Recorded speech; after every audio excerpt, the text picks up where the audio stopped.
Oh yeah, we started. Hey man, what's up? Episode 54. It's a good number. Welcome to Critically Unfocused. You know, it's your boy Jamal. You know, with my boys Blake and Tyrell, man. What's up with y'all boys, man? How y'all doing? Great. Let's let the music play a little bit though. Okay, hey, start it up, man. What you got for Neither us? one of us hears any music. I didn't hear any You music. can't hear it? No. Nah. Man, Look at this nigga trying to be cool, dumbass nigga. Yeah, he tried to get Oh, because it's playing to my monitor. What type of goofy shit is that? Wow. No, it's not. It's supposed to be playing. Oh, hold on. Not this nigga needing technical support. Yeah. Oh, hey guys, episode 54, Critically Unfocused podcast. All that stuff Jamal was saying. Yeah, he was doing the right thing. Wow. I was wondering why Blake just sat there trying to hit record like a fucking idiot. Ain't that a little bit embarrassing? I've been trying to. All right. We're gonna. He tried to drop his nuts on me. Hey man, on live air. There you go. There you go. You hear that? Can you hear that? No. Mm-mm. Hey man, if you don't want your producer dancing all in your video, stepping on the intro, man, don't come to the Critically Unfocused podcast. This is like when Biggie was trying to perform at that show, and he like was throwing water bottles and shit at his DJ for fucking up that video. Hell yeah, fucking lame. Nah, man. R.I.P. Big. Oh my gosh. Blake is working on that. I'm gonna go through some good number 54s. Thank you, Jamal. Man, so you know, number one, I got Bobby Wagner. Clearly the best. Yeah. For you, I got Melvin Ingram. Clearly not the best. Yeah, I don't know what he wears now. He wears like 9, but you know I had a love-hate relationship with Melvin Ingram. Yeah. I got Horace Grant. Okay. Dude. Kwame Brown. Why did my computer pick now to be racist? Hey, shut the fuck up. Arnaldus Chapman for the Yankees. Araldus. Araldus. You fake baseball fan. And it's funny because he spelled his name Arnaldo.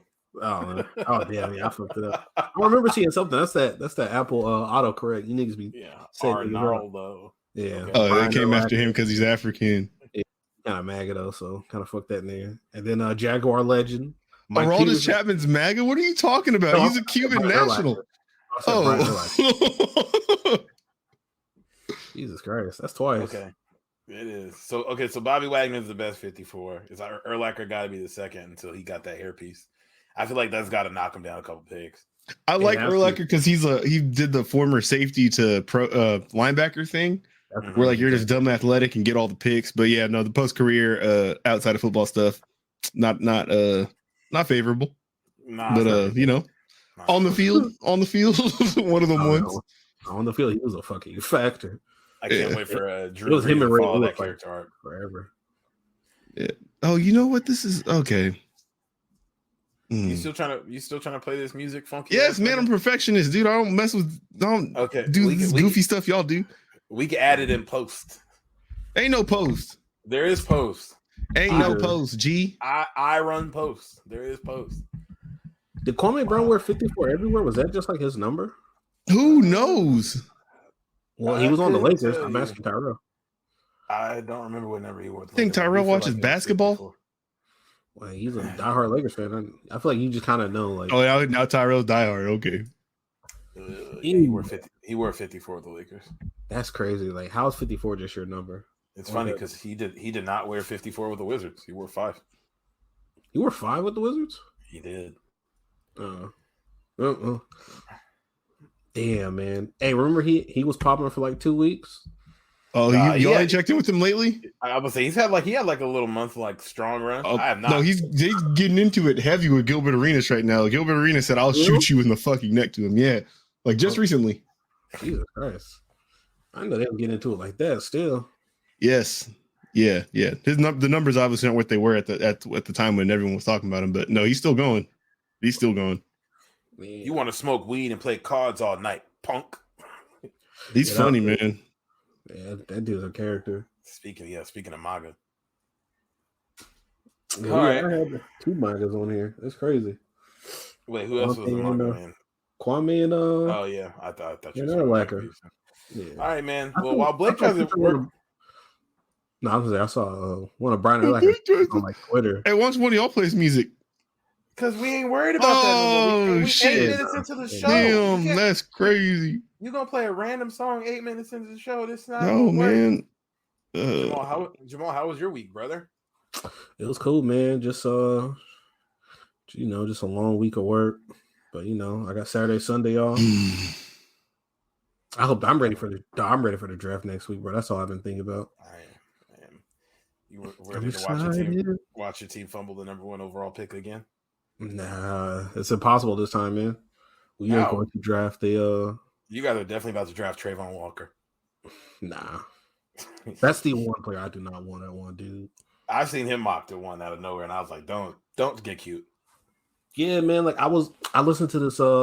Man, what's his name? Charles McDonald. He was on like Tyler's show, but I was listening. Like he was. I've been listening for a minute. He's at he writes for like Yahoo Sports and stuff.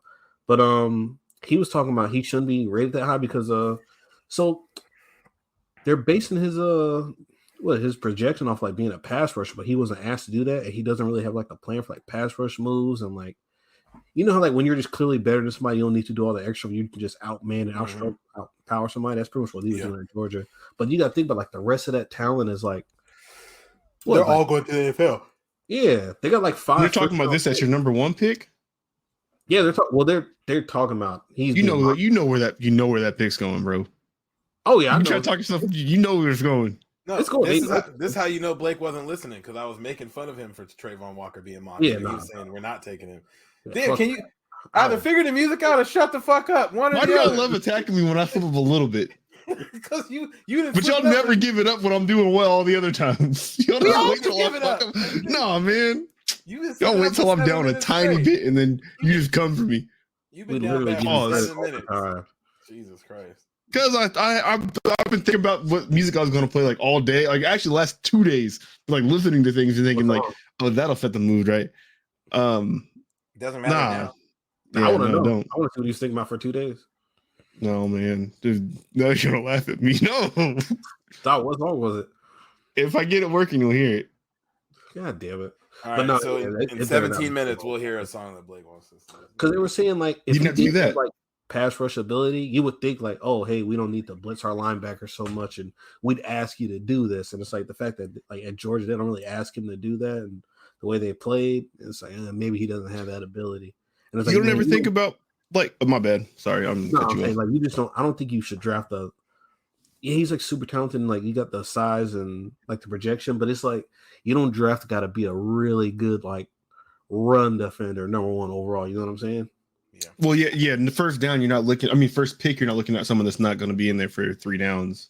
Exactly. Yeah. Like I was kind of thinking, like I think, like, man, this is Cause I've been watching like little videos of him on YouTube, and I was thinking, like, yo, best case scenario for him, he's a more athletic but a bigger version of Greg Hardy. Remember how filthy Greg Hardy was? Greg Hardy was fucking nice. For the Kraken. He was an all-pro guy. Like he was like run defender, pass rush, and everything. He's absolutely one of them crazy ass athletes because he's still. I mean, he obviously transitioned to MMA and was competitive enough over there to, I think, get ranked at one point at least. Yeah, like I was thinking that ain't no joke. Yeah, my little fake analysis insider comparison. I was proud of myself. That's pretty good. Did the work. Hey man, Greg Hardy was a fucking factor until he suplexed that woman on like 45 assault rifles. It's crazy because if you look at it, he really only had like 2 good seasons. Yeah, dude, he was about to get and then it was a wrap. He was about to get paid. Dog, that Panthers defense was fucking loaded. 2013, he had 15 sacks. Dog, they had him, Kuechly, Thomas Davis. What's the other D? And they had Charles Johnson, I want to say was the other D. And they had dude, Greg Hardy, he was that fucking deal. His middle name is Mick Carl, like McKarl. I hate him even more than I did before. An awful name. That's a shitty. That's pretty shitty. Cool. But no, yes, I'm pretty sure it's Aiden Hutchinson. Blake, you want to tell us about your week, sir, while you over there having a good time? Yeah, absolutely, man. My week was splendid. It was a very peaceful and loving time. I have some family in town. Actually, they've been here since Wednesday, so I've actually been off of work. Actually, it's just been just very pleasant. Wow, you guys just seem very disinterested right now, and like I'm just saying, I take that as great disrespect. Huh? Why are you talking like Carl Anthony Downs? It's his NPR voice. Because I've been putting in about just as much effort on doing things this week as he has. So, I figured I want to match his energy. Hey, that's a good answer. I too put up 4 shots in a playoff game yesterday. I don't know, bro. Dog, I could have scored 8. I'm Trey Young. Fuck out of here. Nah, but it's been good, man. Yeah, fam's in town, been kicking it, man. Have my daughter home the last 3 days. So we've been whole gang just kicking it, man. Went to Costco today. I know it's not really that exciting. It's an hour away though, so every time I get to go there, it's like a big deal. I know. Costco's already kind of fun to go to. If it's an hour away, exactly, that's for sure. Yeah. See, I got a beverage in my hand. Y'all ain't seen this in a minute because I'm not the last line of defense in my house at the moment. So, what you drinking? This is Ardbeg Black from last year or 2 years ago. 2 years ago. Yeah, he broke out the scotch. Okay, that's all I have. That's all I drink. Okay. Also, I mean, I have this too. This is a Storm Brew. It's for the local hockey team, the Carolina Hurricanes. I thought that was like some Stormfront shit or something like that. Nigga said nope. Actually, that's in the fridge though, so I can break that out if y'all don't want to get mixy. Get on that Heil lagers or Heil Hefeweizens. Lagers, that's hard. Mm-hmm. But it's been cool. So y'all, neither of y'all, you guys have been actually had very commendable strength and resolve that I want to applaud in not making it my career this year. But just saying, if you do, don't think you're going to turn around the team you get drafted to, because more than likely it's going to be the Thunder or the Pistons, right? And you're not going to have a fun time playing on those teams. I promise you. I know you're going to think, oh, Cade's cool or SGA's cool. Oh, we got Josh Giddey over here. Maybe we could do something, whatever. We're going to turn this thing around. Just don't. Just when the storyline comes up for you to request a trade, just do it. Go ahead and pick which franchise you pick like a top 3. Just go ahead and do that and get out of there. Because I went from the Thunder to the Mavericks, and I've been hooping with Luka, who when I got there, the computer had it averaging 37 and 11. Damn. I know, and this is like 40 games in.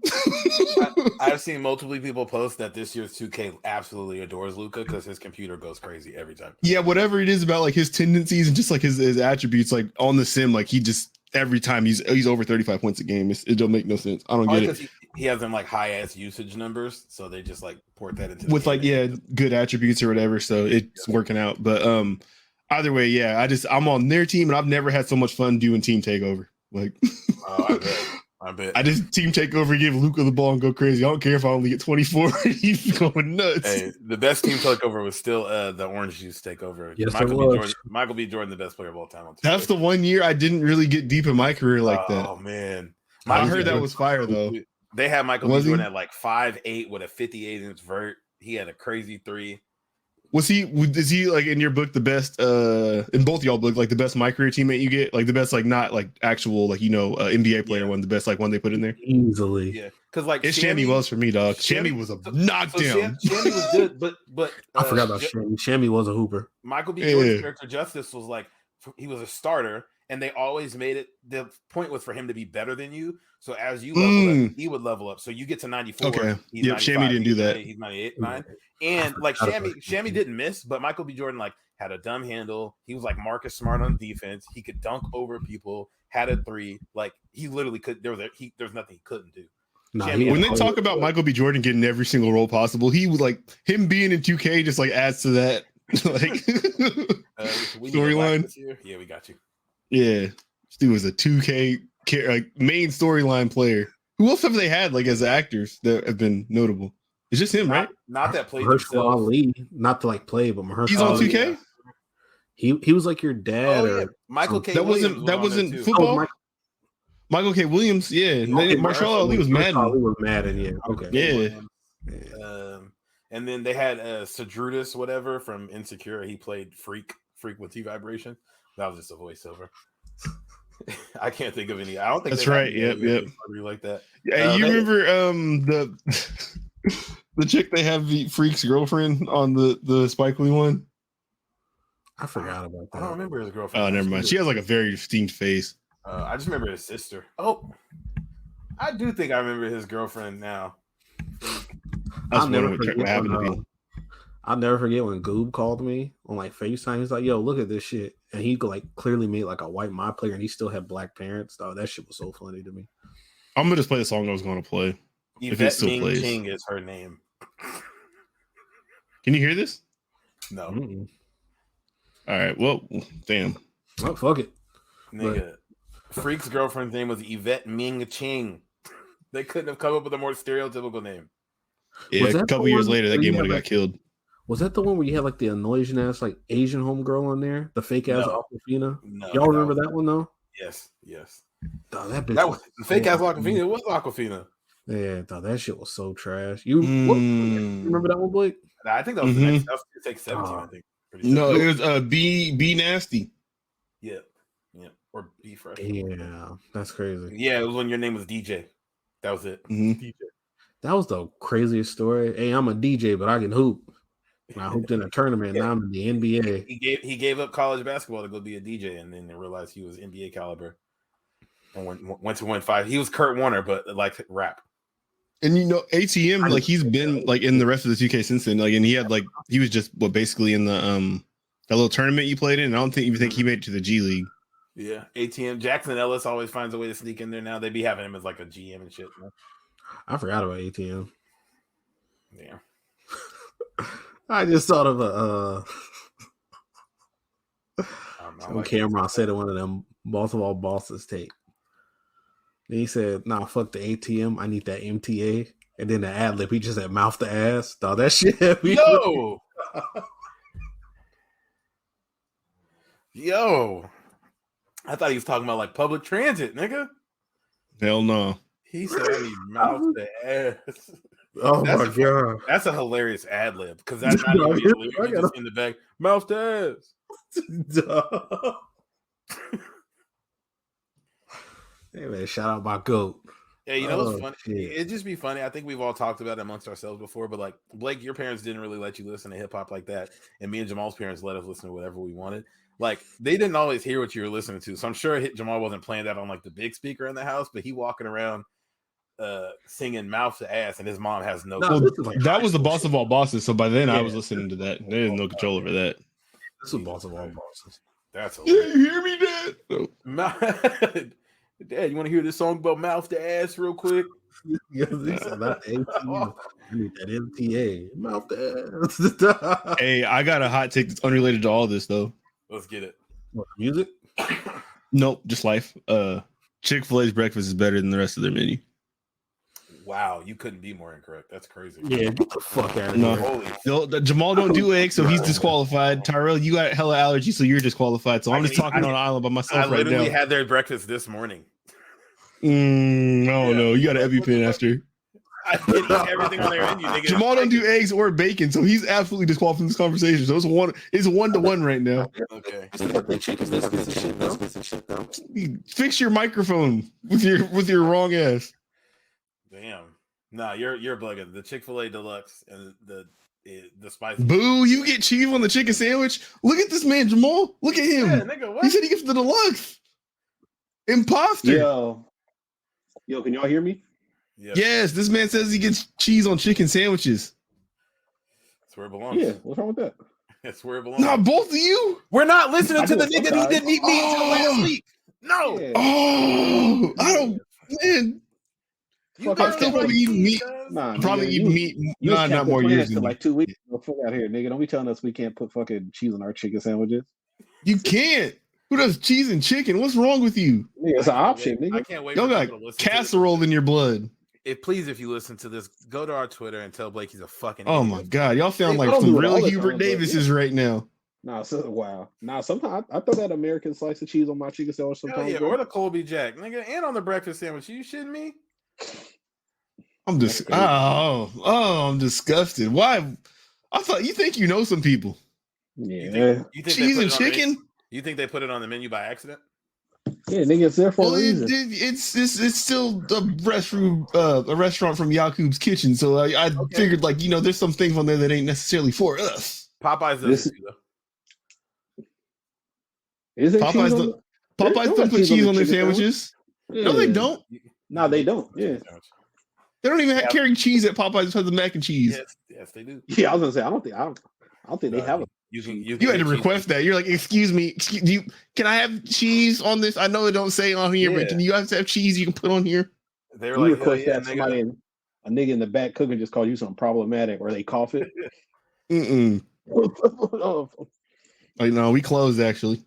Yeah. Get out of here, weird ass nigga. That's exactly what they're gonna say to you. Ask for cheese.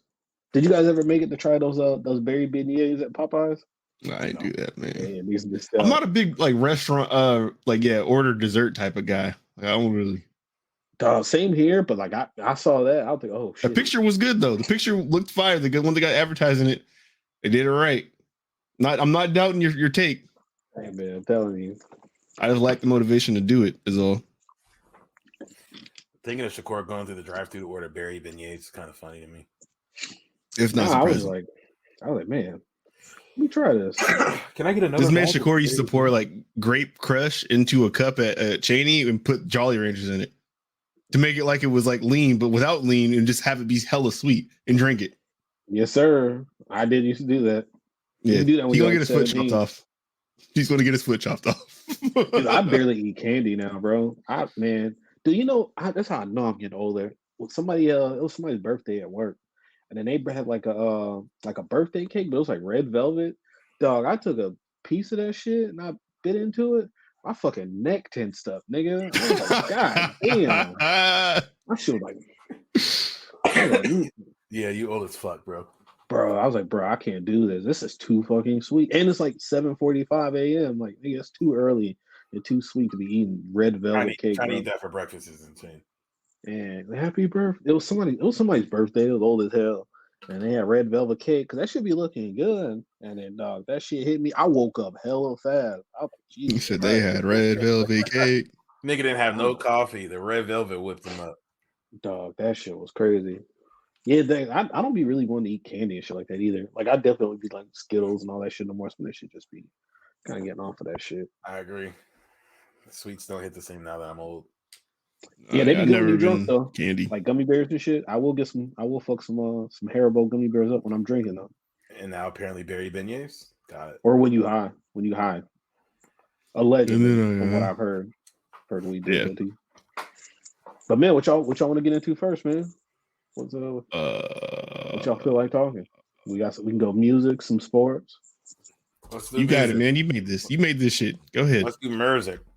Yeah, since we definitely couldn't get no music at the beginning of the podcast, if somebody tried to swing their nuts on me saying I interrupted but it never played.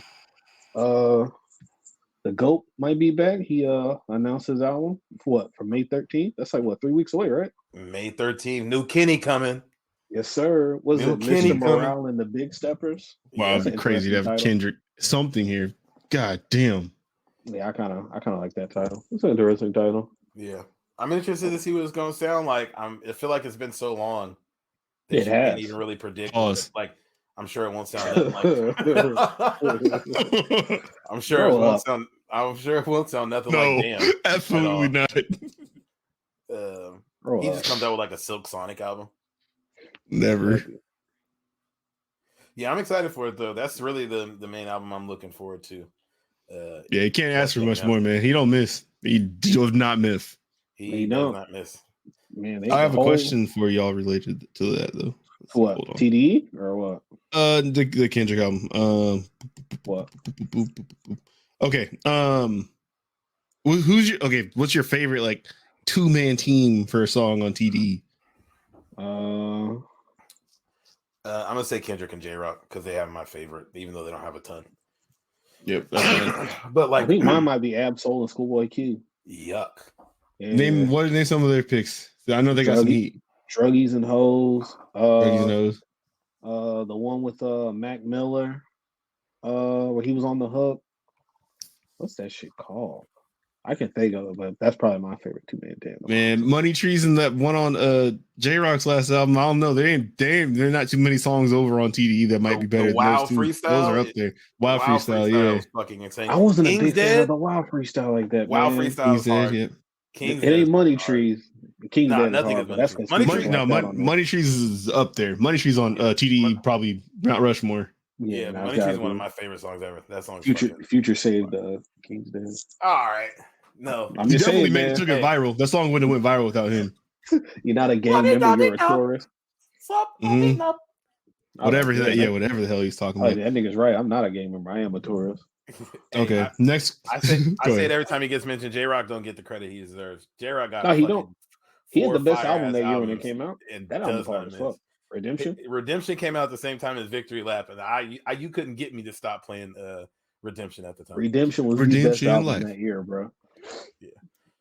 Then I he disagree, but he came back. He came back and used the bronze technique and added some extra songs that made it a deluxe. Yep. had the And he T had that Grizzly song on with there. Mozzie T on there. Grizzly, the Mozzie. Yep. Oh, that Mozzie song was hard as fuck. Yeah. Okay. Then the next question is, who would you like to see Kendrick get a feature from that he has not currently worked with? Ooh. Wow. He's got songs with so many people. But he kind of doesn't though. He kind of does. Like he's Yeah, never Mikey worked has with like a Freddie Gibbs, for example. He's never got a feature from him. I find Never got a. You're probably right, but I feel like there's a random YouTube video of the two of them in the studio making a song. I'm sure. No, Nah, but I'm Fred- saying if Kendrick getting a feature I from the know. person. Yeah. Like I thought he never worked with Ice Cube before, but apparently they've been on a song together. Wow. And so I think that would be the person I would want to get him to get on his album. I think that would work. So he got MC8 before, and I get out of nowhere, and MC8 was like spitting on that. Prisoner of the Moment. I'm saying Vince Staples. I don't think they have a song together. I think he's on Kendrick's gotten the a feature from him.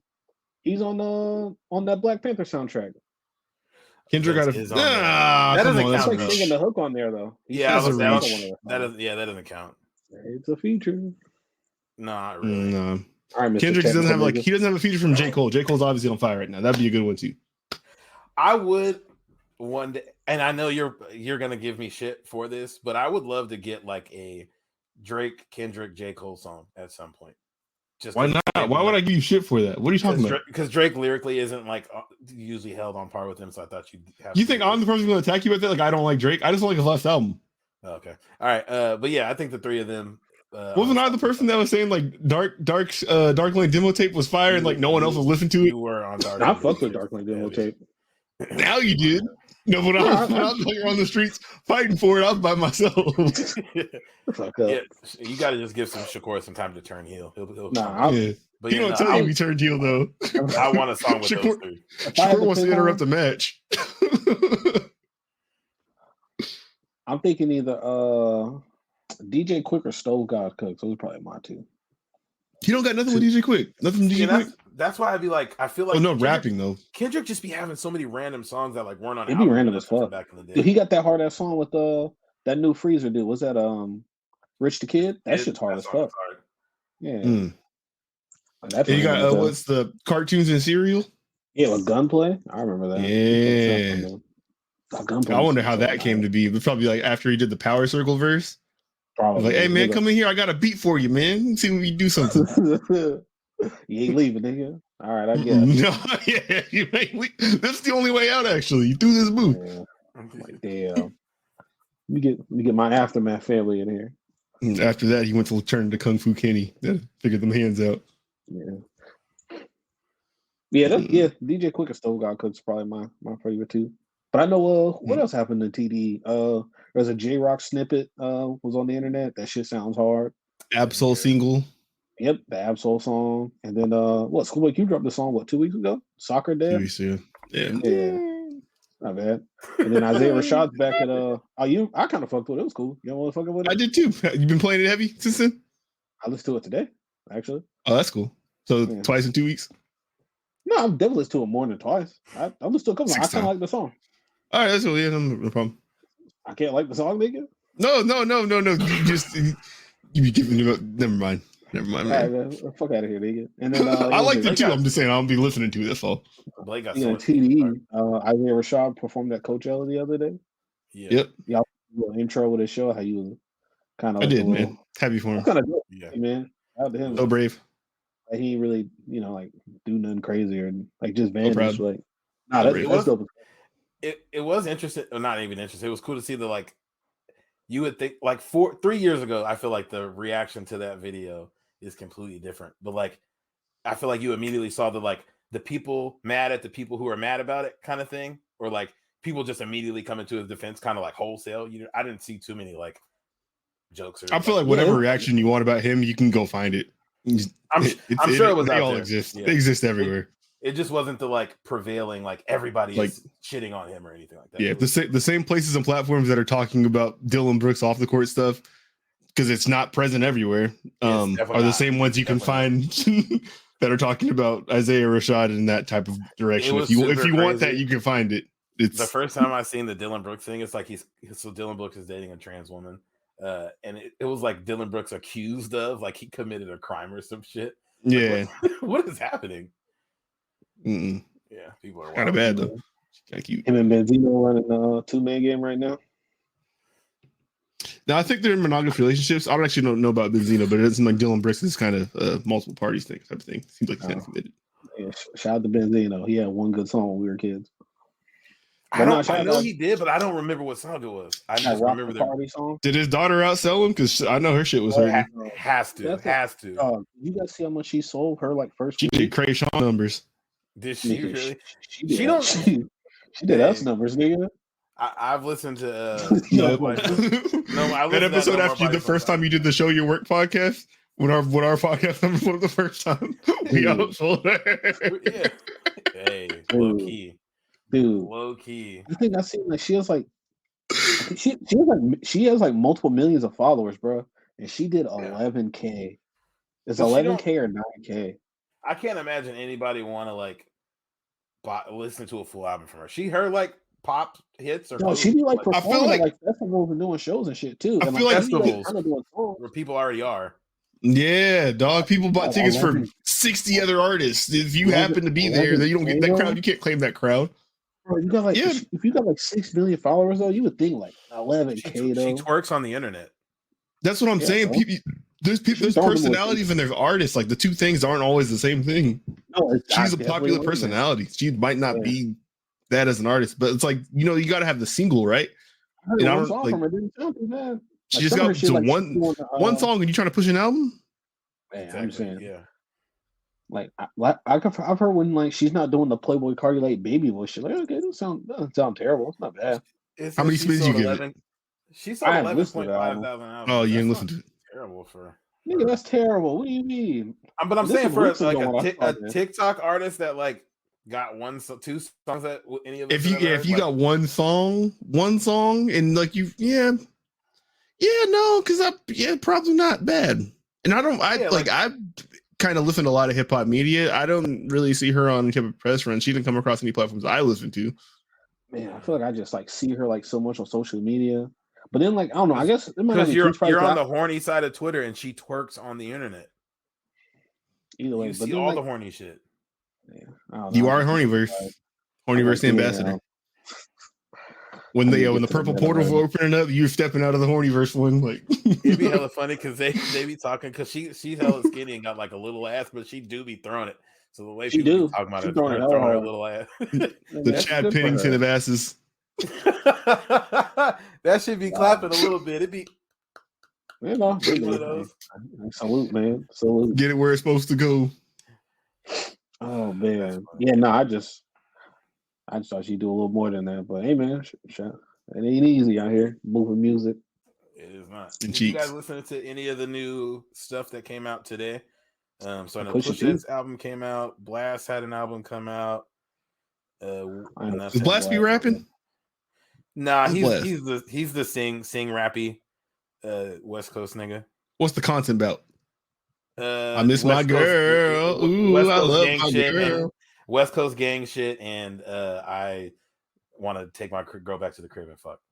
It's good. It's cool. Like ride around with the windows down on a nice day. I think you'll fuck with it, Blake. Just give it a spin. I'm gonna give it a try, man. He's Ty Dolla $ign, but like type content. I like Ty. I like Ty's that first album with the Free TC song on it. Yeah, where he's singing from prison and Horses in the Stable, which is like the most toxic song ever. I haven't heard that. Blast is that type. He's the filling the Nate Dogg lane for a lot of the West Coast cats right now. Damn. Right. Ty Dolla $ign. I like that one project he had too. What was that campaign shit? I fucked with that project. That was too. Ty Dolla, the Beach House, the whole Beach House series 1, 2, and 3 all good. Beach House was my shit, dude. The first Beach House was they had Paranoid, right? Yeah. Or that Yeah, might have was been my Beach shit when I House used to go out. 2. I don't know, but Beach House 3 is hella good too. Would y'all say Tyga is top 30 all time off the coast? Yes, Probably, yeah. Not absolutely. thinking, yeah. Top Absolutely. 20? You get 20? Low, I don't know about 20. I feel like that's stretching it, but I could No, definitely. I might, if only because the coast You have to also sit down includes and do it. Bay. Yeah, like I'd I'd have to sit put some down and numbers think about together. it. But Tyga top 25, I don't, without thinking about it. I'd be top 30, but Because That's commendable. Rack, Between that 20 and Rack, 30 range. Rack City a bigger song than damn near any artist from the West Coast has ever had. Well, and he was the add-in verse on the motto, right? Like he was the video version of the motto. Yep. Didn't hate it. Yeah, nah. Didn't Tyga hate it. got Had to some- get used to it. Tyga Didn't hate got it some though. hits. Phantom of Fan was hard. I fucked with that project. That first one he And- did with Chris Brown. What's the one where it's all gold, like the black something? He had the black something like series. Phantom of Fan was good though. With him and Chris Brown. That was his album that you're Yeah, that thinking was of. one Because of those times what you're ago. thinking of has Rack City. I liked his mixtape series back then. He had a run. It was like the weirdest thing. Like he like just disappeared and came back as like this dude that just makes smashes. When like and the then pack smashes was first coming chicks. out, so like 2006, 2007, 2008, I fucked with him hella heavy back then. And then he came back with Young Money and definitely had a second career. Because before Young Money shit, I remember I think my first memory of him with that lime and coconut shit. And that shit was trash. Yeah, it was. But isn't that crazy? There's like 3 or 4 different Tigers.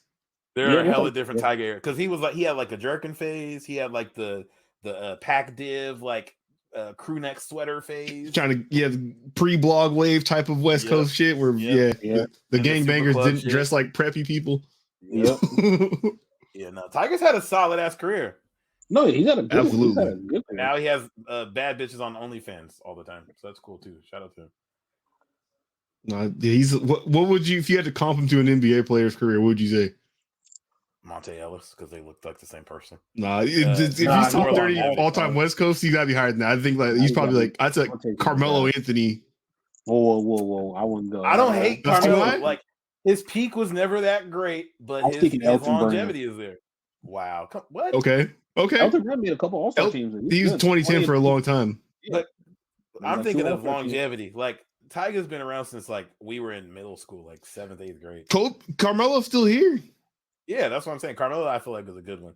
He never won. Tiger was never the hottest player on the team though. At no point though, he was never Melo like was hella cool. And I feel like Tiger was never just like he was the Knicks at a point, and Tiger was never like Young Money. You know, I mean, Tiger might have been the West Coast at one point when shit wasn't. Really he might have been the coast. That's like Red Album type of era. Nah, because Game and Kendrick, like Red Album, like Kendrick's still starting to pop up, and then we still got like YG starting to hit his stride. Kendrick did not have it during the Red Album time though, because that was Section 80 Kendrick. So Kendrick definitely did not have it. Okay, then what about YG? YG probably had it around that time. Because YG wasn't out? YG was doing jerky music. Yeah. When did Re-Up, the first one, come out? Those were like 2011, 2010. You talking about like because YG didn't pop till the It's the World tape with my he was on it before that. Re-Up was before that shit. With Tooted and Booted was where YG popped. Had the coast? Yeah. He didn't have the coast. Tooted and Booted. Tiger was a bigger artist for sure. Tiger was for sure. Yeah. Tooted and Booted did not grab him the coast. That's you gotta relax. You gotta relax. I'm talking about after Tooted and Booted. No, because I remember that was after Tooted and Booted. He didn't have it until that album. Yeah.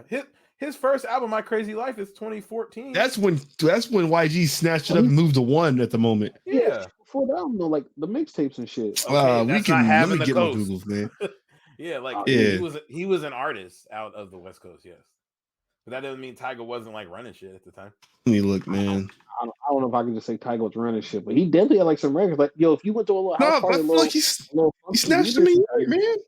You know how that is? Like he snatched him like the MVP award in between some like real killers who was like going on runs. Like he just went and grabbed him the 1. Like he's the Toronto Raptors championship. I think he stole an All-Star appearance like Jamal McGlure. You only gonna give him an All-Star?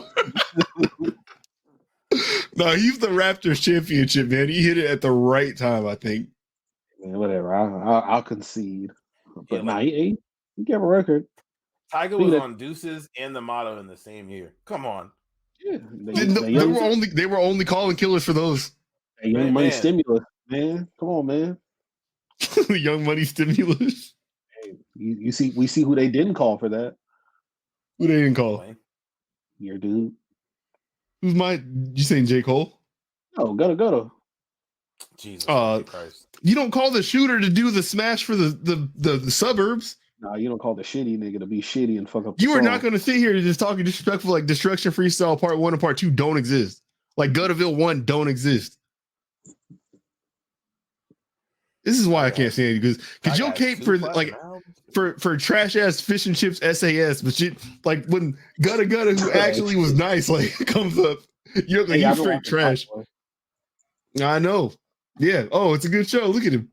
Look how quiet he is with his agreement of what I was talking about for years. Yeah, kind of like I can't stand you. You have like the most toxic friendship attributes. It's all right. There are very few good ones, I will admit. I enjoy it. Oh my god! Did you start with Summer House? Or you just went straight to like the new shit? No, I did see that there was like a spinoff show. So is that what I was supposed to start? No. Summer House isn't the spinoff. Summer House was like the original show, but then that show like basically it lost its funding from its original network, right? So it died, and Drake brought it back as what you're watching right now, okay, and they just called the original Top Boy Summer House. You don't necessarily need to watch that, but you kind of see like what Duchesne and Sully were doing prior to what you're watching them at now. I'm gonna check it out. Yeah, is it like all the same people and stuff on the first one? No. So basically, the only people that carry over from the first one are Duchesne and Sully. So all you're seeing is like kind of how they were holding down like their housing project back in the day, and how come they're kind of like important now. But they give you that in like basically the first 2 episodes of the new one. Oh, okay. So you don't necessarily need to go back and watch that if you don't want to. Hey, you should check it out, Tyler. It's pretty good. Shut up. Hey, I did see she was on that episode, the chick from Moon Knight, the first episode. Yeah, man. Jack's sister. Yeah. Hey, yeah. A little lesbian chick on there. Jack. Yeah, I'll bust her down. You want the peas? You want the peas? I thought peas is money, right? I know, but you could just use I'm saying P use it for another something. You just kind of flip it. Jamal just there you go. Jokes. Yep, there you go. Yeah. Nah, they got some funny saying the food's not here, bro. I like that. But then like the show was like good enough that you're not really worried about that for that long, and you're just kind of like, oh shit, they're getting into it. Like Jamie's a real one, and you seem like when they was getting into it in the prison. Bro, they be like committing crimes on like bright ass daylight. How many episodes you watch? Like 4 or 5, maybe. So have you seen somebody loses their eye? Have you seen when that went down? Not that in the prison. This is outside. Okay. He got like jumped on a stairwell type of thing, like on the side of a building. They caught him out bad. Okay, I don't think if I lost the eye, but I remember like so they you know, he was trying to fuck with the chick at the little watch store where he was trying to Tilly. When he was trying to in the mall, right? He's like he's trying to be like he's been trying to be hot as fuck in there. Yep. Yeah, and then like niggas like tried to shoot at them, but then they like popped her. And he saw her dad in the hospital, or whatever. He's like, "Fuck out of here, bruv." And then so they went to go get revenge. They was on like bikes though. They was on some G-Dep shit. Yep. And kidnapped the one nigga. And Jamie was spinning on the bike. That's just right. It was the Turkish people they beefing with them. Or no, they were working with them, and then they think they're beefing with them. But he got them out of there. He locked them in that thing and like lit the building on fire. And then they opened the door. And yeah. I was like, oh shit, this nigga's official. They be getting into it, man. I'm trying to tell you. Oh my god. They be doing all this shit like broad daylight. Like when some niggas was like, they were at like a little diner or something. They just pulled down like this dude's in this nice ass Beamer, just pulled up on them. Hey pussy. They just come out the cars. They just come out of a small ass Beamer with 2x4s and bats and knives. Like, what do you niggas doing? They be streets of rage. They be getting into it. They went to the hospital. Then the ops is in the hospital. These niggas is fighting in the hospital. Yes. I'm trying to tell you this show is real. No, they do, but it's like it's real, like purposeful when they use them. They just don't come out that often. Like what is that goddamn game in Hong Kong where you're the police undercover dude? Fuck. I know what game you're talking about because that game's fire. It's kind of trash when you get guns though, because then it's like I can just shoot all these niggas now. Yeah, guns are kind of the same way on there, where like you're fighting most of the time and then they pop up. Or yeah. It's a good show. I'm late, but shout out to you, Blake. It's a good recommendation. I remember that game Dead to Rights where you had the like with the dog. The dog? Hell yeah! Yeah, I was like, that was an Hong Kong. What you said made me think of that random ass game. Yeah. I just paid for the damn the Nintendo Switch. Sorry, this is kind of unrelated. You're talking about old shit, so I'm like talking about this. Nintendo retro games, whatever. No, yeah, but they have like the they call it the expansion pack for their Nintendo Switch Online, where you can play like the N64 games and Sega Genesis games, and I think regular Nintendo games too. They have like all these old ones on there you can just play and download. But they kind of do something interesting too, like where the bonus content for I think Splatoon, Animal Crossing, and Mario Kart are all like inside the subscription service. So it's like the subscription service is like $30 a year right now or whatever.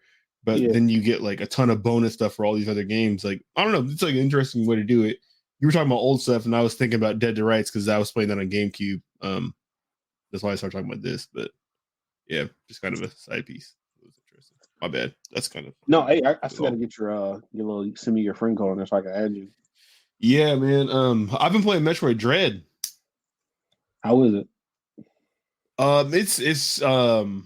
It's good. It's what I remember of Metroid. It is like frustrating too, though, because like you'll enter these rooms where there's these enemies that you can't kill, but they're like actively hunting you, and you have to like make your way out of the room fast before like they get like a lock on you because then all the doors close. Yeah.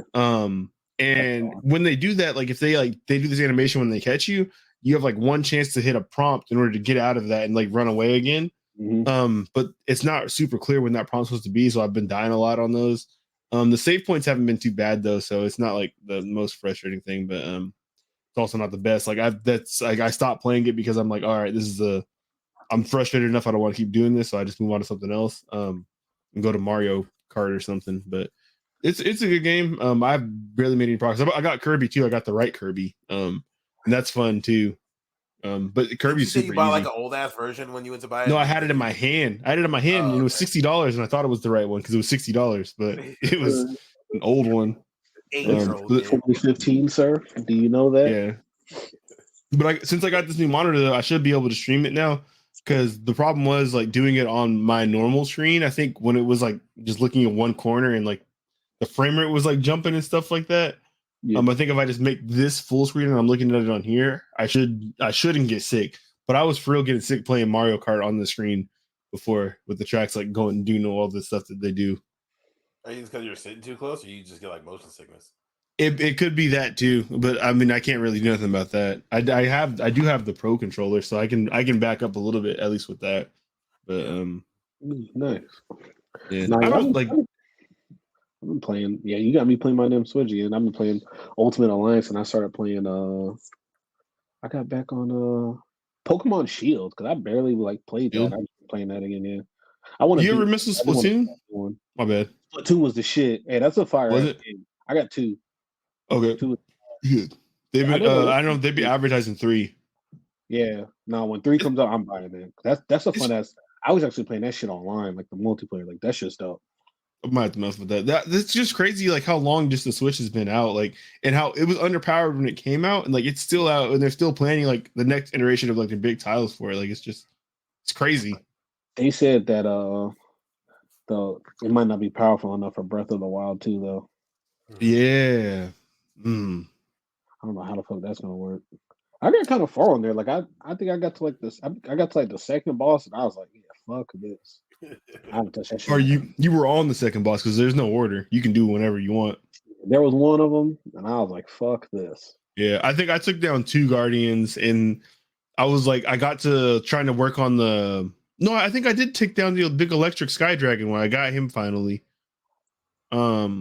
But that game's just like too open. Like it gets stressful to me sometimes because like there's just like I have to make like so much choice on your own. Like you're not being pushed in a direction as a player. So it's like I don't know. That turns me off at sometimes, like when I just want to sit down and do something simple. That's why I end up playing 2K all the time because I don't have to think.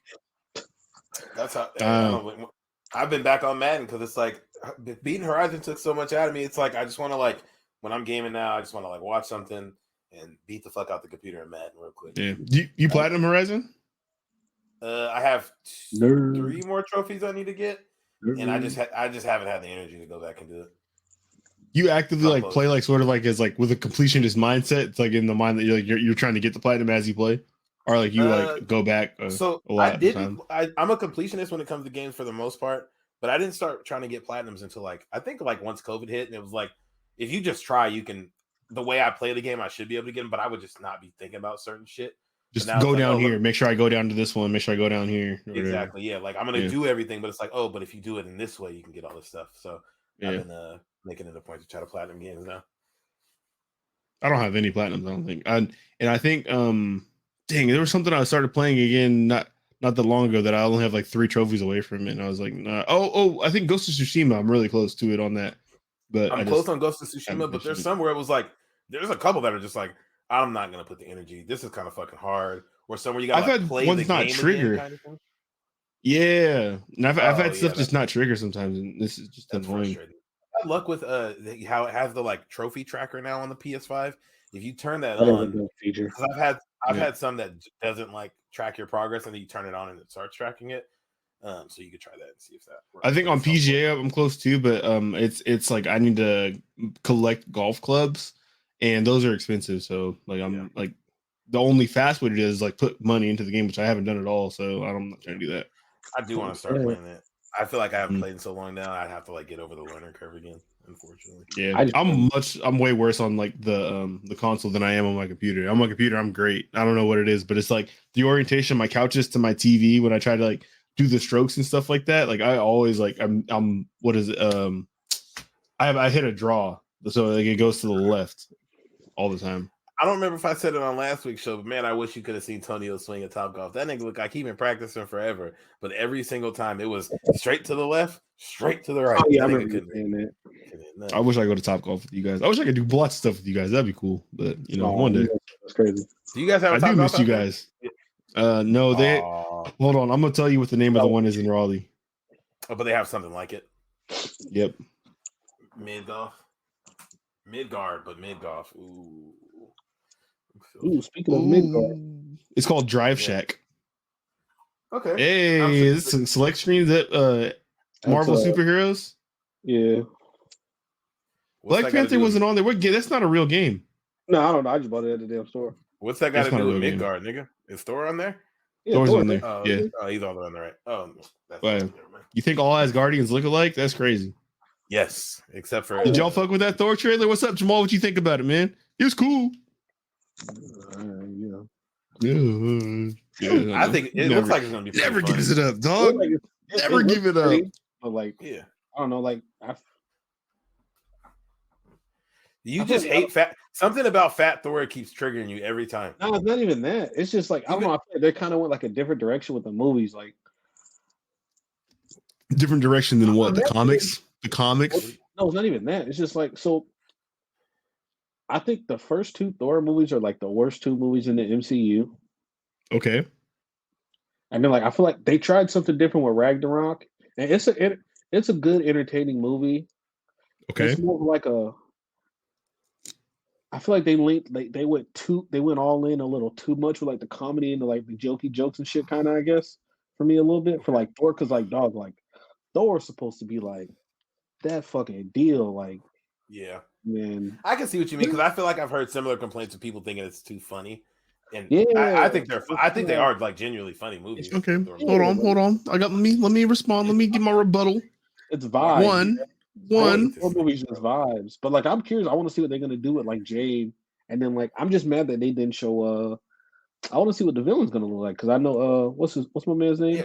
You gotta go watch the movie. That Venom killed that dude. Venom killed. Yes. The Lord of the Darkness dude. I'm talking about Christian Bale, nigga. He's supposed to be Gore the God Butcher. Yeah, that's who Venom killed. I'm pretty sure. When Venom, oh, okay, never mind. That whole like Venom storyline, I posted the video like twice inside the chat. Fucking you, dude. King in Black, like with Noel. And yes, yeah, okay, yeah. Yes, yeah. Okay, I know what you're talking about. I thought you were talking about like a movie. I'm like, nigga, Christian. No. Okay, yeah. Okay, I know what you're talking about. I ended up reading that after you sent me that video. But there's hella It was shit, hard, man. wasn't it? It was That was hard. good, that shit was, what was it? They had the really good one, like Namor. That shit was really good. He's about to be the villain in Black Panther 2. Watch, I'm telling you. Whatever the fuck that is. The dude from never mind. Go ahead. I don't remember what I was gonna say, man. My take's gone now. But nah, yeah. I don't know. Like I'm gonna watch it when it comes out. I'm just kind of curious. But I hope it's just not trying to be like too lovey dovey and like funny and shit. Like I want to see like a action movie with Thor, bro. Like I think it's gonna be turned up because if he's facing Gore and like that planet where you saw like the big ass fucking god that was dead, that like, they said that god used to like hug black holes and stuff. That's what they said that happened in the comics, and he's just dead on the planet. Yeah, like it's gonna have to be. And like the Thor that we saw like in Infinity War and Endgame, who was on that shit. Even though like you're talking about Fat Thor, but I'm saying like, when it came to combat time, like afterwards when he got back to when he got Stormbreaker and all that, like he was a real deal. So yeah, I guess I can see what you mean, Jamal, because like Thor is like they kind of underused Thor and Hulk. It feels like in the MCU. They definitely tone him down, both of them. Yeah. And like they want to make it a little bit more family friendly, but like you don't even really get to see that like Thor is like just he whoops anything he wants to. Yeah, and so but the only with Thor is Hulk, and like they don't get into it. I think it's hard to kind of scale though too, just because like the people that Thor like has an actual fight with, you never see like another Avenger have a fight with them except Thanos. Yeah. But if another Avenger was like there when he's fighting the dude like who destroyed Asgard, they probably would have got smoked. Besides Thor, besides Hulk, I mean, but Hulk was there and Hulk like lived or whatever. But those were the only two that could have been there. Like Black Widow would have got smashed, or Captain America, or pick anybody. Yeah, Black Panther suit would have turned like maybe Scarlet super Witch bright purple or something like that. Could have something for us, maybe. All right, I'm gonna watch it though. Thor in the movie fucked up the God of War Thor because you kind of expect to see like, oh, okay, Baldur and Thor about to come and kicking it. Nah, Thor and God of War was like, hey, I'm about to burn your whole shit down. Get out the house right now. Oh, hey, they're saying that shit's coming out this year. They said it's coming. Yeah. Better, man. I can't deal with any more disappointment. I don't know what I'm gonna do to myself. Do you want that on your hands, Sony San Diego, or is it San Diego, Santa Monica? Santa Monica. Sony Santa Monica. Do you look at me in the eyes, Sony Santa Monica? I'm a happy young black man, father, professional. Don't do this to me. Don't push the game back. I won't make it. Not this nigga turning into Amber Heard. That's crazy. I'm personally threatened and attacked, and even though I was beating Johnny Depp's ass, I'm hurt. They finna get her out of here too, bro. They were playing that trial on Fox News, so I don't know what that means, but you take what you want from that. But that's what type of time it's on. Just the men's rights is on the rights, I think. But it is what it is. They were live streaming that shit on TikTok. That shit is everywhere. Yo, they said something about she threw a bottle at him and it missed him, and he went to go take a drink of whatever he was drinking. She threw another one and cut his finger off. A bitch start throwing bottles at you and you just chilling. I know y'all both crazy. I saw from the other day, like she had poop in the bed. Are you pooping in the bed? She pooped in the bed. Hey, yo, they got some crazy shit. Like there's, dog. I feel like after all this shit was going on, I thought they were gonna take her out of Aquaman too. But it's like you can't take her out. Like you kind of just got to deal with it because she's like a huge part of like. You can just cancel the movie because at this point nobody really cares about the established DC universe. It's not established at all. Their two best reviewed movies are outside of the established DC universe, so like you could just really just end the shit. Are you talking about is it Joker and Batman are the best two? If it's Joker and Batman, or if it's Batman and Suicide Squad, that's what I thought you were referring to. It could be Batman and Suicide Squad. It could be Batman and Snyder Cut. All of those things are not canon, so it doesn't matter which two you pick, but the two are not outside of the shit. And even if it's like, so we named 5 movies right there, that means their 5 best movies are not inside their established universe. Sure. You could really just end the shit. If they scrap, dog, because I like Aquaman. Like I thought it was a cool movie. I did too, bro. Like, you don't got to worry about continuity. Yeah, I don't know. It's like, damn, bro. Like they're gonna have to. They can't do this shit with Amber Heard. We did handle War Machine getting switched. We didn't really trip about that, so we could definitely switch about Queen Myrta. Like, bro, she's like fucking making her husband want to kill himself and like physically abusing him and beating his ass, and that's all on camera. We could recording all this stuff. switch her out for someone like unproblematic, like Sarah J or something. I don't know. Like, I know they just canceled that shitty ass.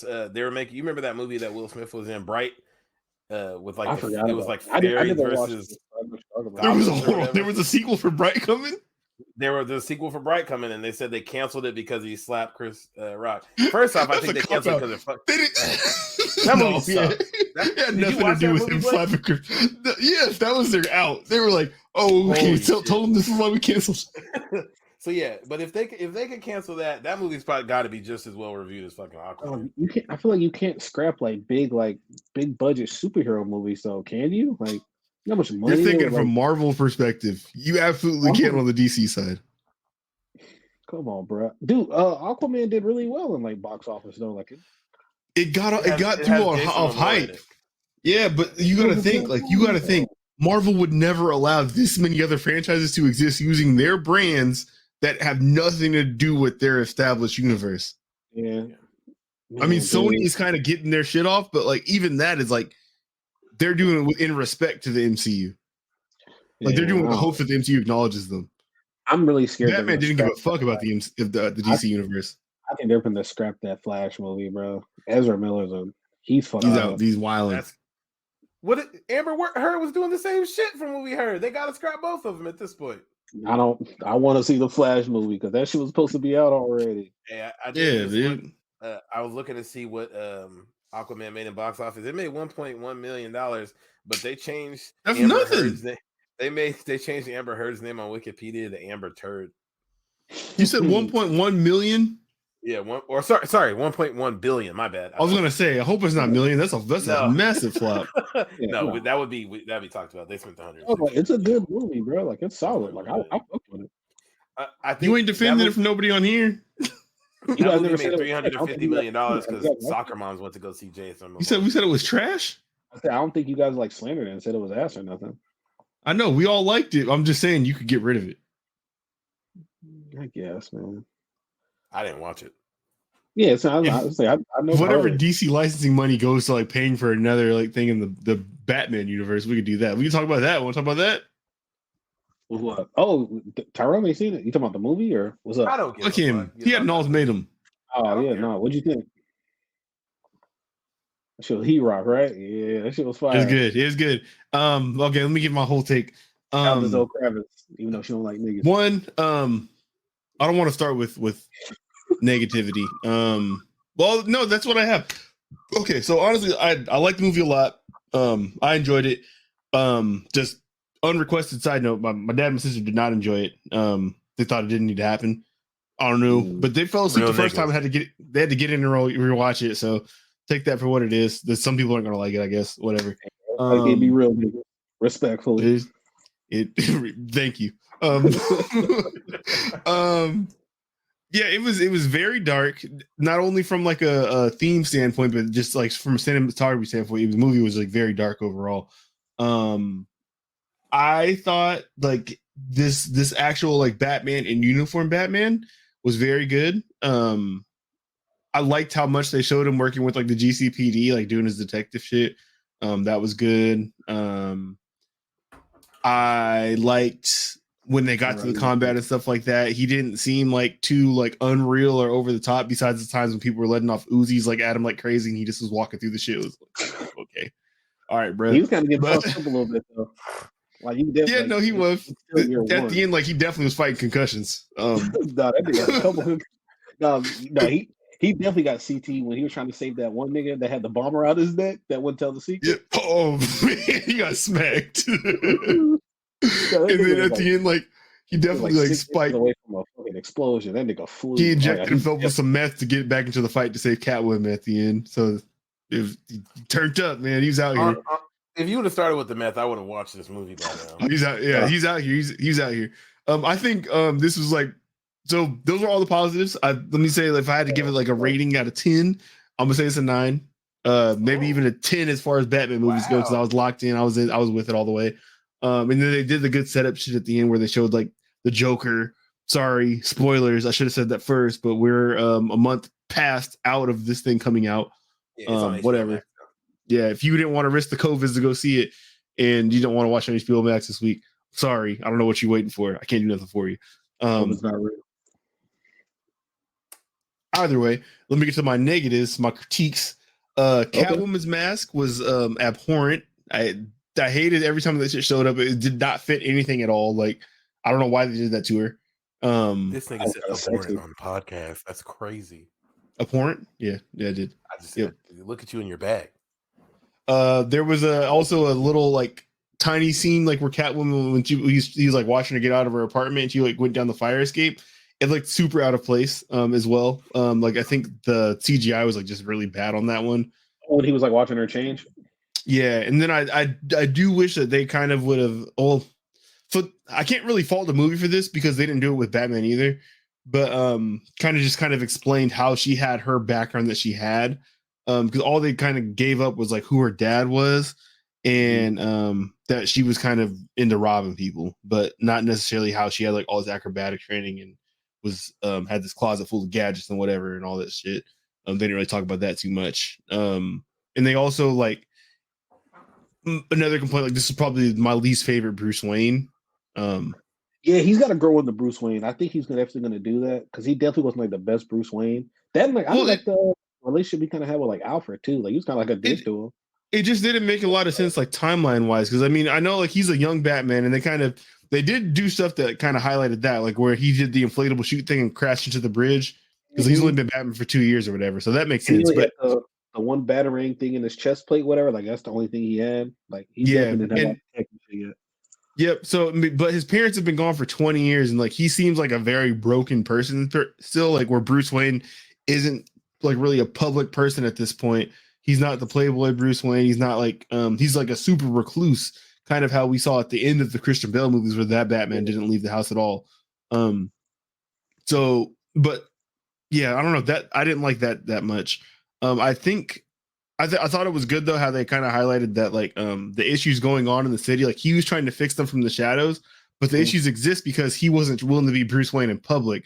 Like they were misusing funds that his family had put aside to do criminal shit. Like so they because there was no oversight on the funds anymore, so they were sort of like using them to launder money and all that stuff like that. So it's like you're trying to fix it by wearing the suit and getting out here and punching people, but like if you just went to the meetings you're supposed to go to, maybe this wouldn't be so bad in the first place. Like so. It's a good dynamic. It was a really good movie though. I liked it. Man, Joker was the star, not Joker. Riddler, bro. That nigga was not playing with anybody. Oh, that nigga is not for the play, bro. When they went and arrested Carmine Falcone after like they pointed him as like the snitch and all that stuff, I thought the movie was over. And then like I had to pause it to get Brinley up from her nap, and there was 51 minutes of I'm like, how the hell is there another hour of this movie left? Like, what's going on? And they turned up. You kidding me? Dude, like even at the beginning, like when you see him like spying on dude and you saw his reflection in the window, I was like, oh shit. And nigga was just like Kanye, but that nigga really was out here. Definitely had the easy season on. He's out here. He was man. Niggas weren't safe in their own homes, their cars. Nope. He's lit online. Dog, he had them incels online, and he had a Reddit chat room ready to go. That's definitely some 4chan shit. I don't know. That wasn't Reddit. So how would you guys comp this to like Batman Begins as far as like the start of a new series? The Christian Bale series, you're saying? Yeah. Like I don't want to say Dark Knight because like it was. I guess that was like the resurgence of that. I think series, you gotta start. Gotta do my first. Yeah. You got to look at it kind of like if you're like talking about like Batman comic books, you just look at it like a different writer taking over the story, right? It's a perfectly fine, if not perfect, telling of Batman. It's just done by someone different. That's all.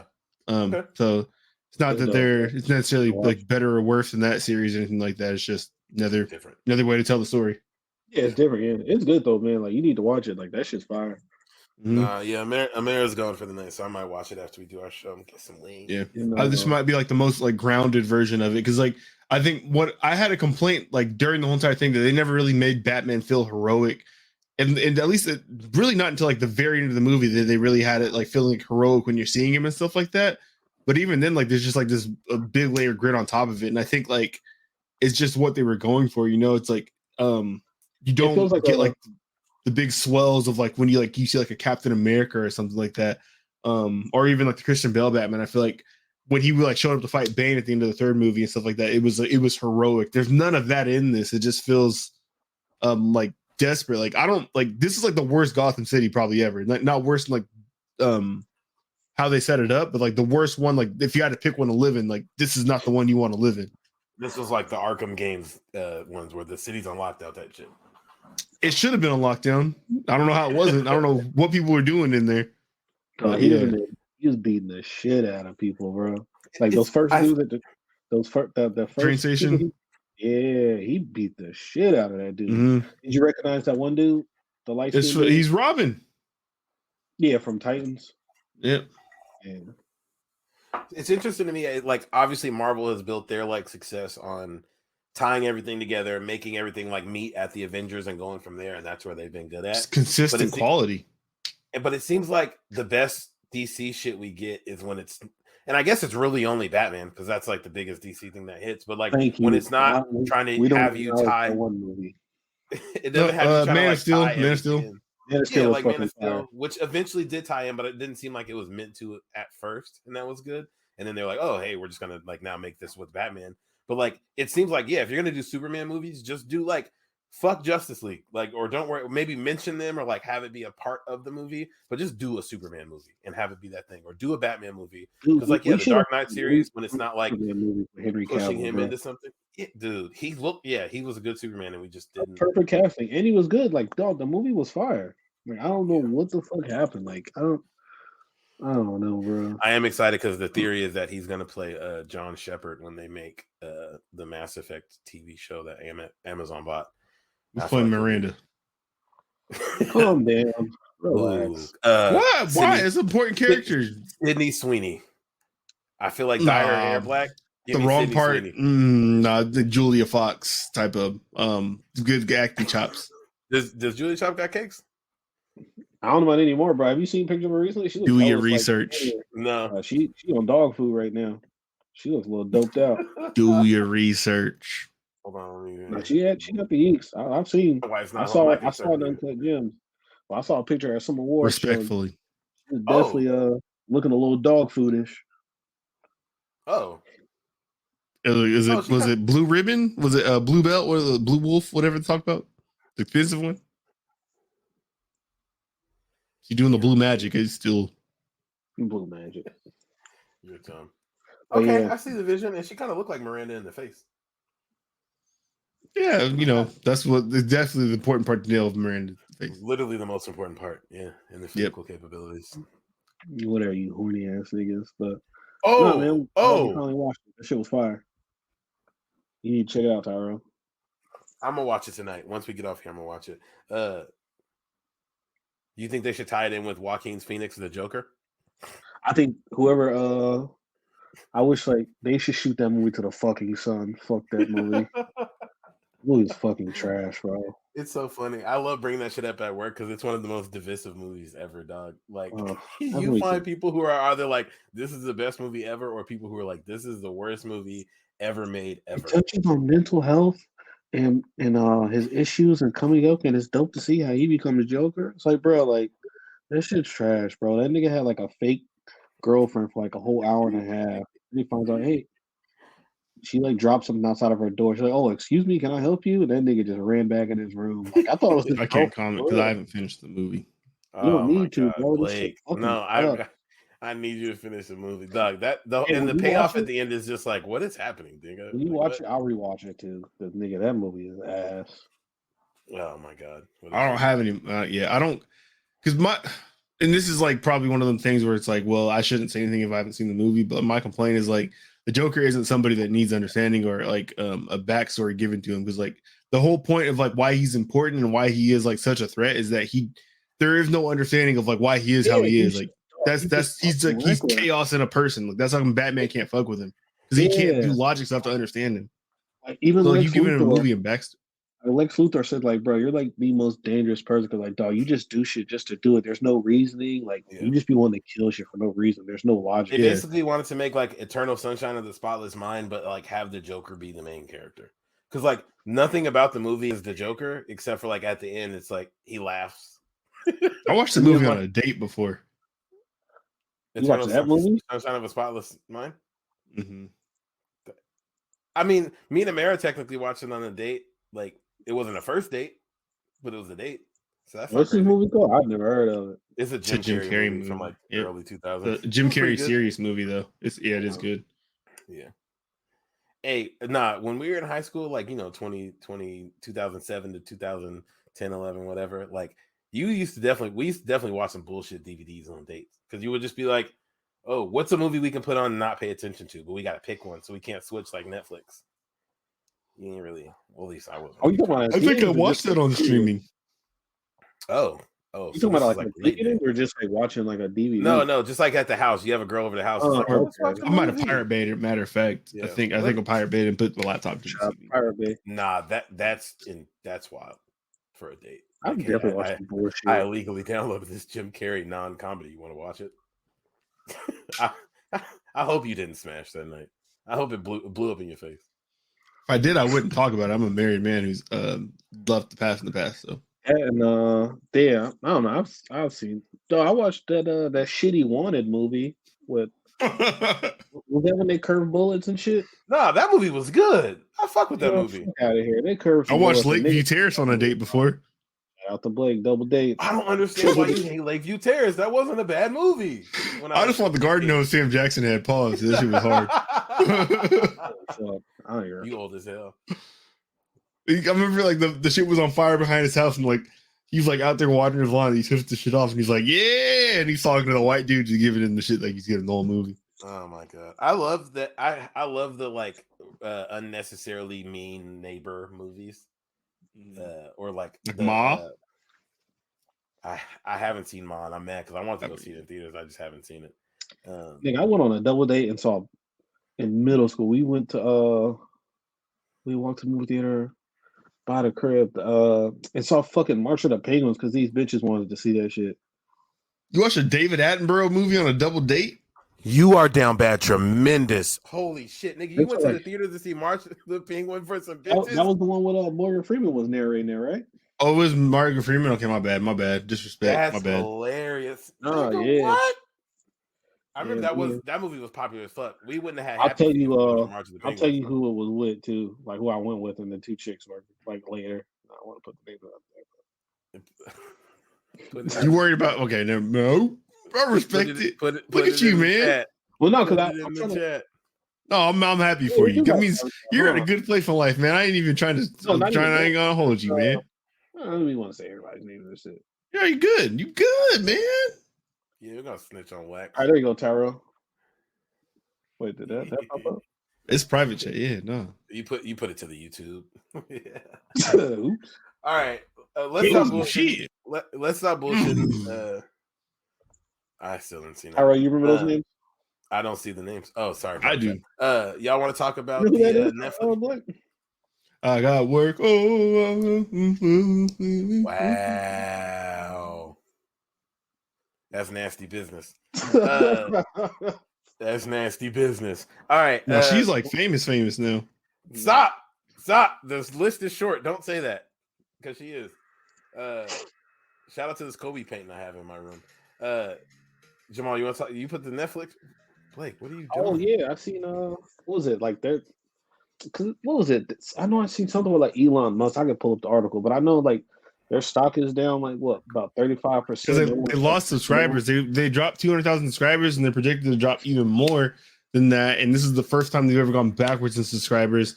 So they started pointing out all the reasons why they think they might have lost subscribers. Part of it is that they shut off the service in Russia. So they think there's going to be more from that coming down the line. But then they also said that they think the shared accounts is cutting into because they haven't done anything to actively attack those people, even though not that long ago they were like encouraging people sharing their accounts with each other. So now they're like, now we're trying to get money out of everybody. So Netflix is down horrendously. Maybe they need to start raising the fucking prices. Maybe don't wait 3 years between Stranger Things seasons. Like dumbasses. They're like adults now. It's not even. Hell yeah.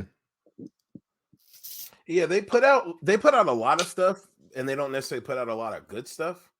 Like Netflix is, that's why they're like always, behind. Is like they're putting out shit all the time, and they're like flooding your page with it. And it's like, no, I don't want to watch season 2 of the show that I watched one episode of. No, I don't want to watch this. Netflix do be having some shit. Like they be keeping me entertained, but I could. Yeah. Part 2 of Ozark out. Is that today? My dad's watched all of it apparently, so it's been out. Nigga, what? You don't watch it here. Yeah. What the fuck? Nigga, no. There's no way. Already? Part 2 of Ozark? I swear you said he watched it. No, it must have been part 1. I think it's like May something. Yeah. Or today. Oh, yeah. You looking now. Tell me what you see. No, because it's not in any of the top 10 shows in the US today, and you know it would be number 1. This nigga watched all right, man. Nigga watch episode 2. Hold on, I'm gonna go to the page. It'll tell. Hey, yeah, April 29th, man. It's next Friday. All right, then you watch it yet. Then I thought he told me earlier. I thought he said he watched it. My bad. Liar. Wow. Jesus Christ. Hey, I don't know what Netflix got to do to stop the bleeding. I can't imagine that the password sharing shit's cutting into it because that's been since Netflix has been a thing.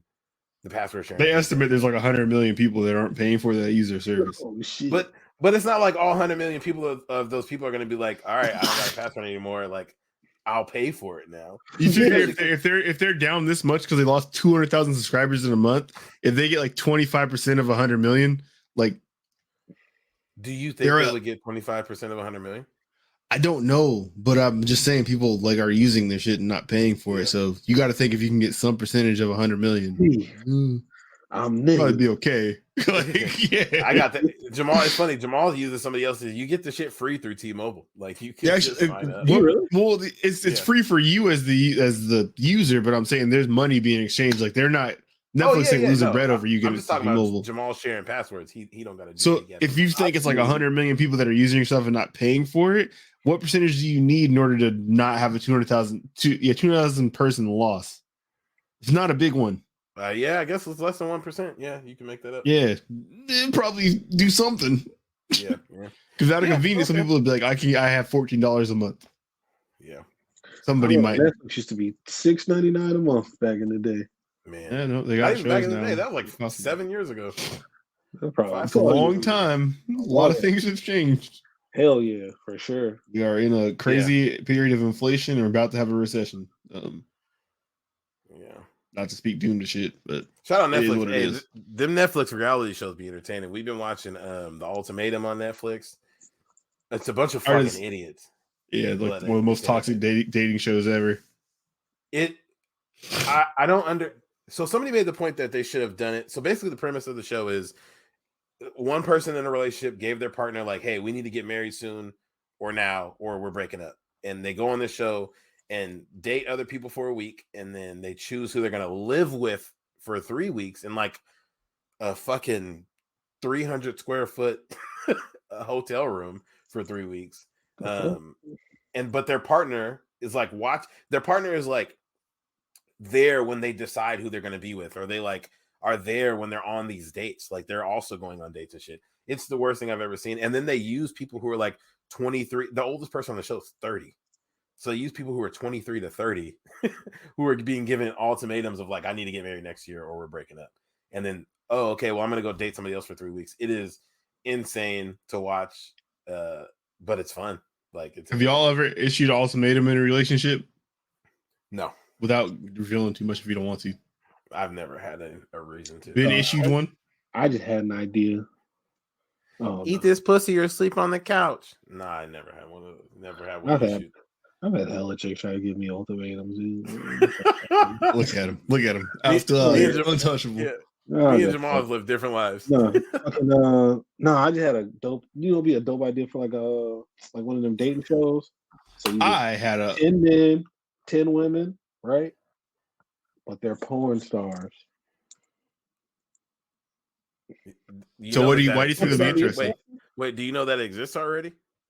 They got porn stars. Never mind. I'm like, oh my! I hate when these topics come up because then I have to talk about shit that I shouldn't know about, but I do know about it.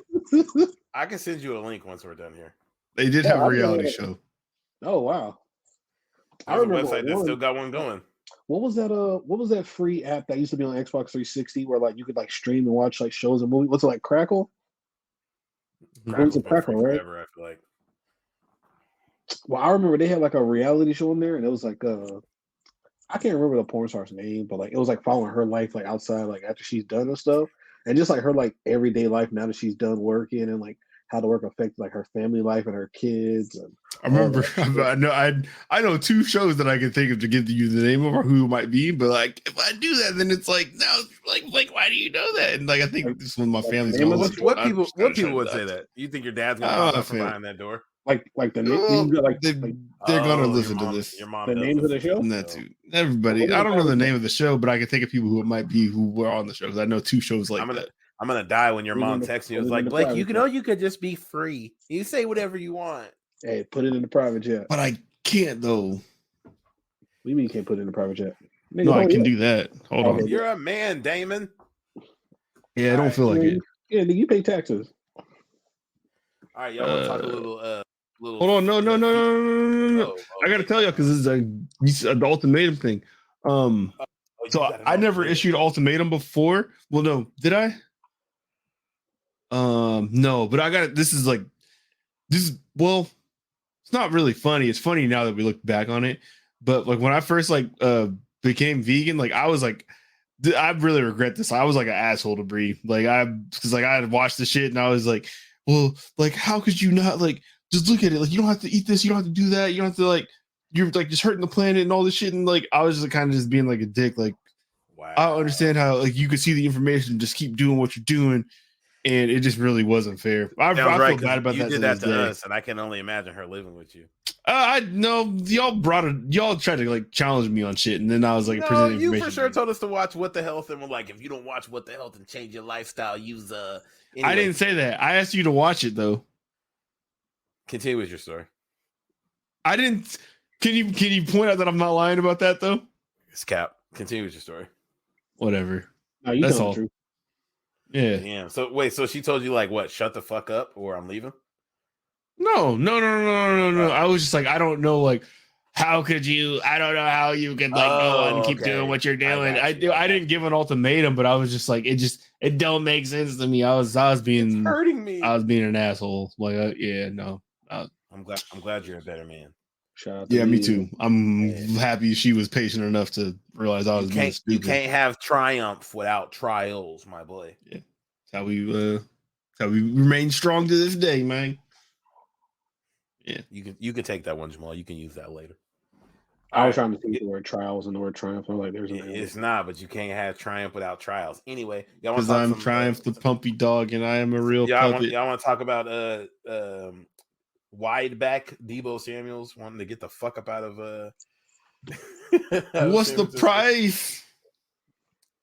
Do y'all think he's gonna get traded? Y'all think Deebo's getting traded? Hell yeah. Because he's only on a 2nd round deal. He ain't making no monies. So you can go get 2 first-round picks for him. That's true. Round pick, huh? Yeah. I feel like I feel like happen before the draft, so that like if they want to, it really don't. It can happen whenever. You would think like you'd want to do it before the draft, like they would want to get it done.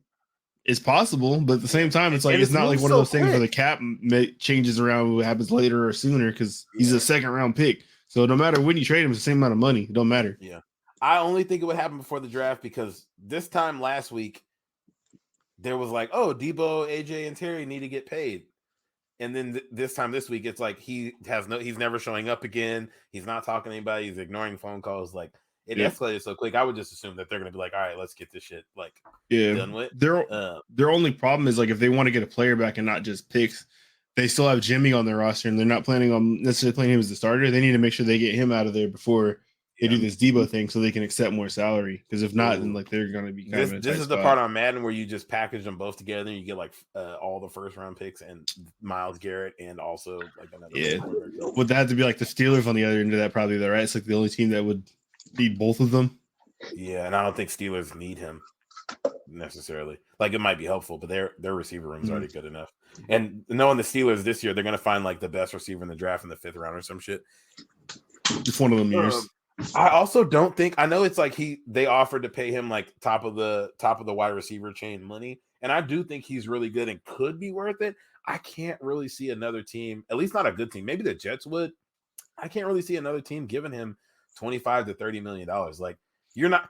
I understand you want Devontae money, but like Devontae has been good for like the Jags already gave all their wide receiver money to Christian. They Kirk. could do it with Debo too, though. Like, why not? Honestly, like seriously, the thing about like y'all got the number one overall pick right now. You're going to use it on Aiden Hutchinson, but let's say like you just use that pick and the pick from next year. Let it be like a first and a second, and traded it for Debo Samuel. You're not worse off for that than if like you would have drafted Aiden Samuel or Aiden Hutchinson. I feel like that's a hell of a player. I would die. Yeah, like, I don't know. But there's nothing to prove it yet. But the Jags have to be thinking that they have their own Debo Samuel because they drafted Travis Etienne, who's supposed to be the wide receiver running back. You can't really judge nothing out that air that Urban Meyer. I know, but he's on the team. Like you got to kind of hope that that's your Debo Samuel. Once he I think back the main plays. issue with Debo was that because I had seen like some of his stat log, and like as the season kept going on, he was getting like less targets and like more like rushing attempts. And I think it's probably just kind of wanting to see like, man, I'm not trying to get hurt playing running back, and I ain't been paid. And he's saying like, y'all can pay me to like the number one receiver. I don't want to do that anymore. Like, I don't care what you pay me. I'm trying to play wide receiver. Y'all got me like having my hands on my thigh pads back here. That's what Momani said. He's for real playing like Cordell Patterson, and Cordell Patterson's like, I'm just trying to stay in the league. Like, I don't care what you ask me to do. Debo's like, no, I could be a top 5 receiver. And they said like before he started getting all them like the crazy touches in the backfield, like he was on pace for like 1,700 yards, like receiving anyway. Like he was having a good year. Yeah, which is basically. So I mean, the Chiefs could take them Tyreek Hill picks and turn that into him. The Packers could take them Devontae Adams picks and turn that into him. Like, if the Chiefs get Debo Samuel, there won't be another podcast. I'm leaving Earth. I'm leaving the Earth. No, I can't deal with it. No. Don't even say that again. Don't say no shit like that. It happened. What are the Seahawks even? I mean, they probably wouldn't do that in division, but they could be the team that takes Jimmy and Debo. Yeah, I think there's a 0% chance they do that in division. But the Seahawks got their own receiver controversy. Like DK, well, not controversy. That's what I'm saying. He might be out too. So it's like just get Debo in there. Do y'all think DK is better than AJ Brown? I don't know. Yeah, I have no idea. I might. Okay. I feel like DK is more available than AJ Brown. I feel like they both be missing games though. Yeah, I mean, AJ had the worst quarterback. DK had the better one, but obviously, like the thing with DK was, it didn't seem like Russ used him the same way he'd use like a Tyler Lockett or whatever, and then which is funny because they're both good at the same thing that Russ is good at, like run far, I'll throw, and he just didn't give DK the ball for some reason. So I don't know what that was about. It's about even, to be honest. Did you, Blake? You'll know this because you listened to Bomani today. I didn't know that DK Metcalf's dad was an offensive lineman. Did not either. No. Oh yeah. I've seen people talk about that. They said Bomani was saying that his dad beat up one of Bomani's friends. It taught him to swing first, and every season that feels like a fight now. If it feels like it's about to happen, it already started. That was a good one. Kadarius Toney, the Giants said they're going to try to get him out of there. Shit, I wanted us to draft him last year, so I wish we could get him. Yeah, little bit that he was active last year. He looked like something, so we'll see. I wonder what happened. Like, I wonder what's going on. It seemed like he wasn't getting along with them during the season. Like, I feel like we were hearing like late to this, late to that, doesn't want to do this, doesn't want to do that. So it doesn't sound like he was ever really a good fit there anyway. And the team sucks, so he's probably like, I'm not trying to be here. He fucking stinks. Fuck this. They said the voluntary minicamp stuff he hasn't been showing up to. But they said I guess based on I don't know if he must have had a history of doing stuff like this in the past. And they were saying it might be a red flag, and it turned out to be one. Yeah, red flag. He does. He did look nice as fuck. The little bit that he played, he was putting motherfuckers on L's. Dog, he was shaking the shit out of people. Like, Jesus Christ. Hey man, give him the Duval. I'll take him. All right, so I wanted to ask y'all. I don't know if y'all have been looking at. I know y'all have been looking at mocks, but not any rankings or anything. But now that we're a week out from the draft, or just under a week out, do you guys have here's exactly what I want to see for your team next week? I know Blake, y'all got a bunch of picks. You're just going with the flow. Nothing don't matter. Specific. No player specific, nothing. I think if I was picking like up where Jamal's team normally picks, then I might have a player I'm like, oh my god, yeah, we need him. But like we're always down in the 19s, 20s and shit, 16, 15. So it's really just based on what happens. Huh? Hey man, you can get you a good player. You could like, hey man, I want Jordan Davis. You know. But I'm asking I like, don't want him. There's nothing that you're like, hey, I this is a player that I've seen stuff from. On this funky ass draft, hell no. We need a quarterback. We need a wide receiver. We need an offensive tackle. And at 16 to 20 or whatever, there's gonna be there's gonna be a couple of the best ones in this draft available. None of those are like things that I'm like jumping off the page about. Yeah, I think Jameson Williams is gonna be that dude, man. He just got hurt. That's it. Yeah. Hopefully we get him then. I don't know. I think if he's available when we pick, he's not making passes. I want one of them corners. That's about it. But we don't need it. So yeah, I do want one of them corners. I have like part of my hair sticking down. What's going on? You need to go get that enhancement, my boy. I do. Look at this shit, dude. What's this corner? I think the Jets or the Giants take Sauce Gardner. They'd be dumb not to, or Stingley. Either one. It was Stingley though, man. Like they say he was elite that freshman year.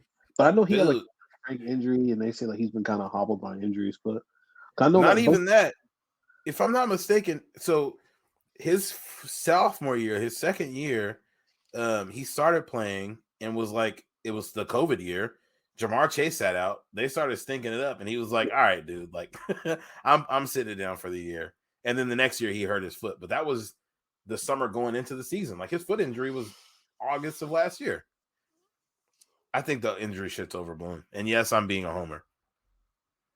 Yeah, if it's not one of them two, there's no one I'm crazy about. I hope we don't take one of these goddamn quarterbacks. They all look like ass. Yeah, for a first rounder, no, I don't want nothing. No, I don't want no parts of none of them. So it's funny. So since y'all mentioned last like draft season era kind of or around then, I've been listening to Phil Simms more, and he's doing his rankings now. Chris Simms. Yeah, did I say Phil? Did I say Phil? Mm-hmm. Yeah. Okay, I've been listening to Chris Simms, and it's funny because he has Matt Corral as his number one quarterback, which is like the opposite of what every like other draft person is saying. So it's just kind of funny that he's like been contrarian, and he's right or he's wrong, like just like everybody. But it's funny that he's like, oh, I'm gonna just zag, and if I'm right, I'm dunking on you. Because I've seen Matt Corral's like everybody's like fourth, like best quarterback, and he just got hurt in his last game. Yep. I was seeing some reports where people they say they think Malik Willis is a better prospect than Trey Lance coming out this year. I feel like he's got to be scary. He actually played football. Like Trey Lance played like 13 games in college. Malik, has played his whole career or like 3 or 4 years worth. That's terrifying. Yeah. Yeah, the way I haven't watched like any of his tape. We don't need a quarterback, so I haven't really been watching it. But they've been saying like he's such a good runner that they don't even want to compare him to Lamar because he just runs like a running back who's playing quarterback. But he's like it's different from Lamar. Lamar's Lamar's just shifty and fast as fuck. Obviously, kind of. That's what I feel like. Which is it's hard to like at a quarterback. I've been trying to like figure out what people are trying to say because it's like, are you trying to say Lamar is not a good runner, but it's just like it's just different. It's LaShawn McCoy. Because watching Lamar run is some. I just pull up once or twice a week. I look at Justin Herbert highlights, and I don't look at any other quarterback other than Lamar Jackson specifically run highlights. Speaking of tangentially related to Lamar, that Kodak album is fucking fire. Yes, it is. Finally, a good Kodak project. Man, stop it! It's so good. I've listened to that like heavy the last 2 weeks. Nigga, think about how long ago that was, nigga. 2017, 2018? 2017, 5 years ago.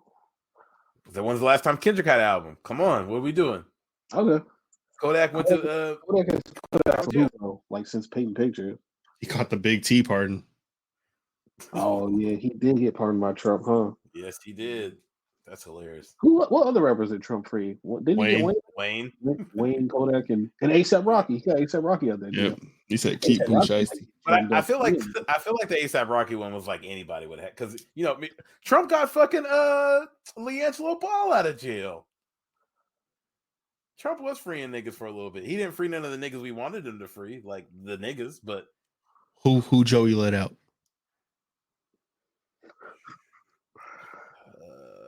Who's actually still locked? Oh no. Pushasky got 5 years, man. Fuck. That's my dude. That's it? Yeah, no, they said like if he wasn't who he was, he would have got some shit. Oh, I was expecting you to say he's going to jail forever. Yeah. See, murder still locked down. Crazy. But X-rated Tom. K Flock still locked down. Crazy. Wow. I can't. Bronzo number 9 still locked down. Is he in jail? Wait a second. Yeah. Keep him. I didn't know Rondo was in jail. Hey, but what's his name just got out this week? What was the old boy that DJ Academics used to call him the Chirac Wolverine because he used to get shot all the time? Jay. And he dropped that video dissing everybody. Literally everybody. Bro, hey, he used to be dancing all the time. No bullshit, dude. I'm trying to get tired. That shit's starting to get corny, man. It's like all you gotta do is just like diss dead people.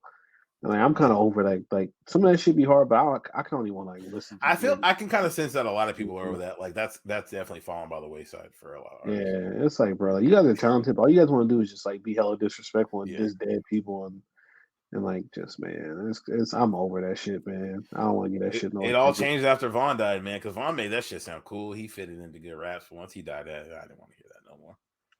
Well, then, like, man, it's just like, dude, it's just hella fucking destructive. All you guys doing is like, all you guys doing is getting locked up and just getting shot and outside of like rap and shit, man. And you guys just wasting time. Like, you guys ain't doing nothing.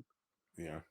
Like, you guys be cool, but it's like, I don't know, like, y'all need to focus more on like music and being a fucking artist and just dissing dead people. Like, dog, like, when they be like dissing niggas that died like 8 years ago. Like, bro, like, come on, like, this shit is corny. That is wild as fuck. It's super corny. We're gonna talk some. We're gonna talk some shooty hoops.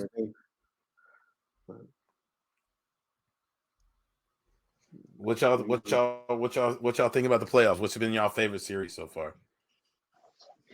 Do you have a favorite series so far? Nets Celtics. Okay. I'm not gonna lie. The T-Wolves Grizzly game 1, I loved. Didn't really care about anything after that. Nope. I've had the most he fun was fucking watching folded. Dog, Warriors, Nuggets, and Nuggets are getting their fucking teeth kicked in. The Warriors are on some bullshit. Like Jordan Poole looks like one of the best basketball players I've ever seen. He might be the best player in the playoffs right now. He's I got his numbers right here. Jordan Poole. I don't know if there's a mic.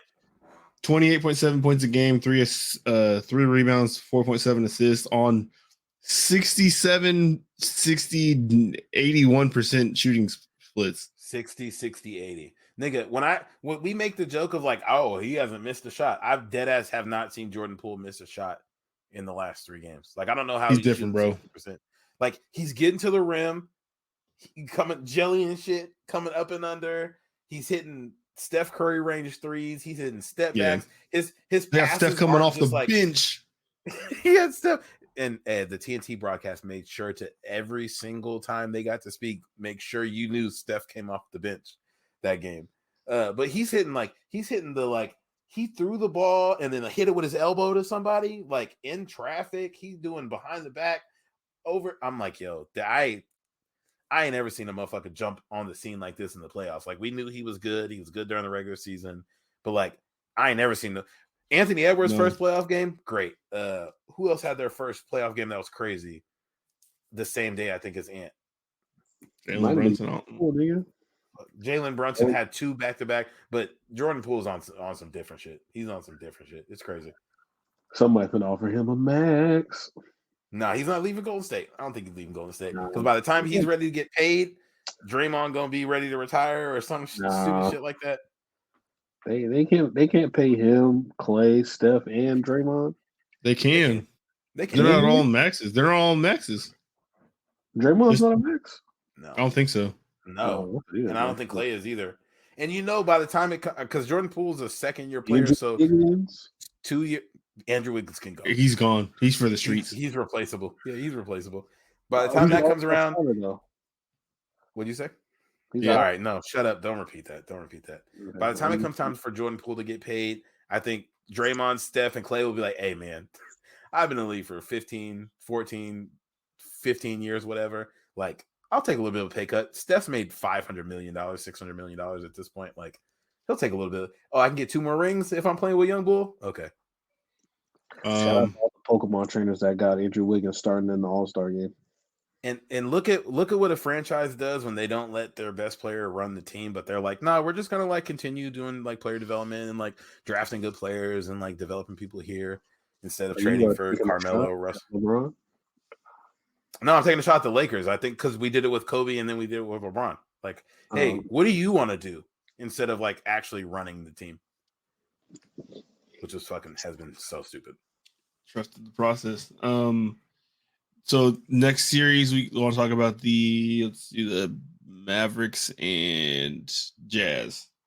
They need to just get the Jazz up out of here so they can blow that team up. Rudy or Donovan Mitchell is gone. They got to get rid of both of them, dog. They get rid of both of them. Fuck it, trade both of them. I don't hate it. I don't think they will because you ain't getting nobody else to come there unless you get a ton of picks, which they'll get a ton of picks for the both of them. But no, like it doesn't like Donovan Mitchell, volume scorer. I don't know who you put with him to like make that work, and then Rudy just like gets exposed regularly. My thing is like if you're like both of these guys have allowed the situation to get this toxic where their basketball is this bad in the playoffs. I don't want either of them around anymore. Like get rid of both of them. So like right now in this series, for their team, Bojan Bogdanovic, 25, 5-2. 59.6% from the field, 41% from three, 92% from deep, or from the free throw line.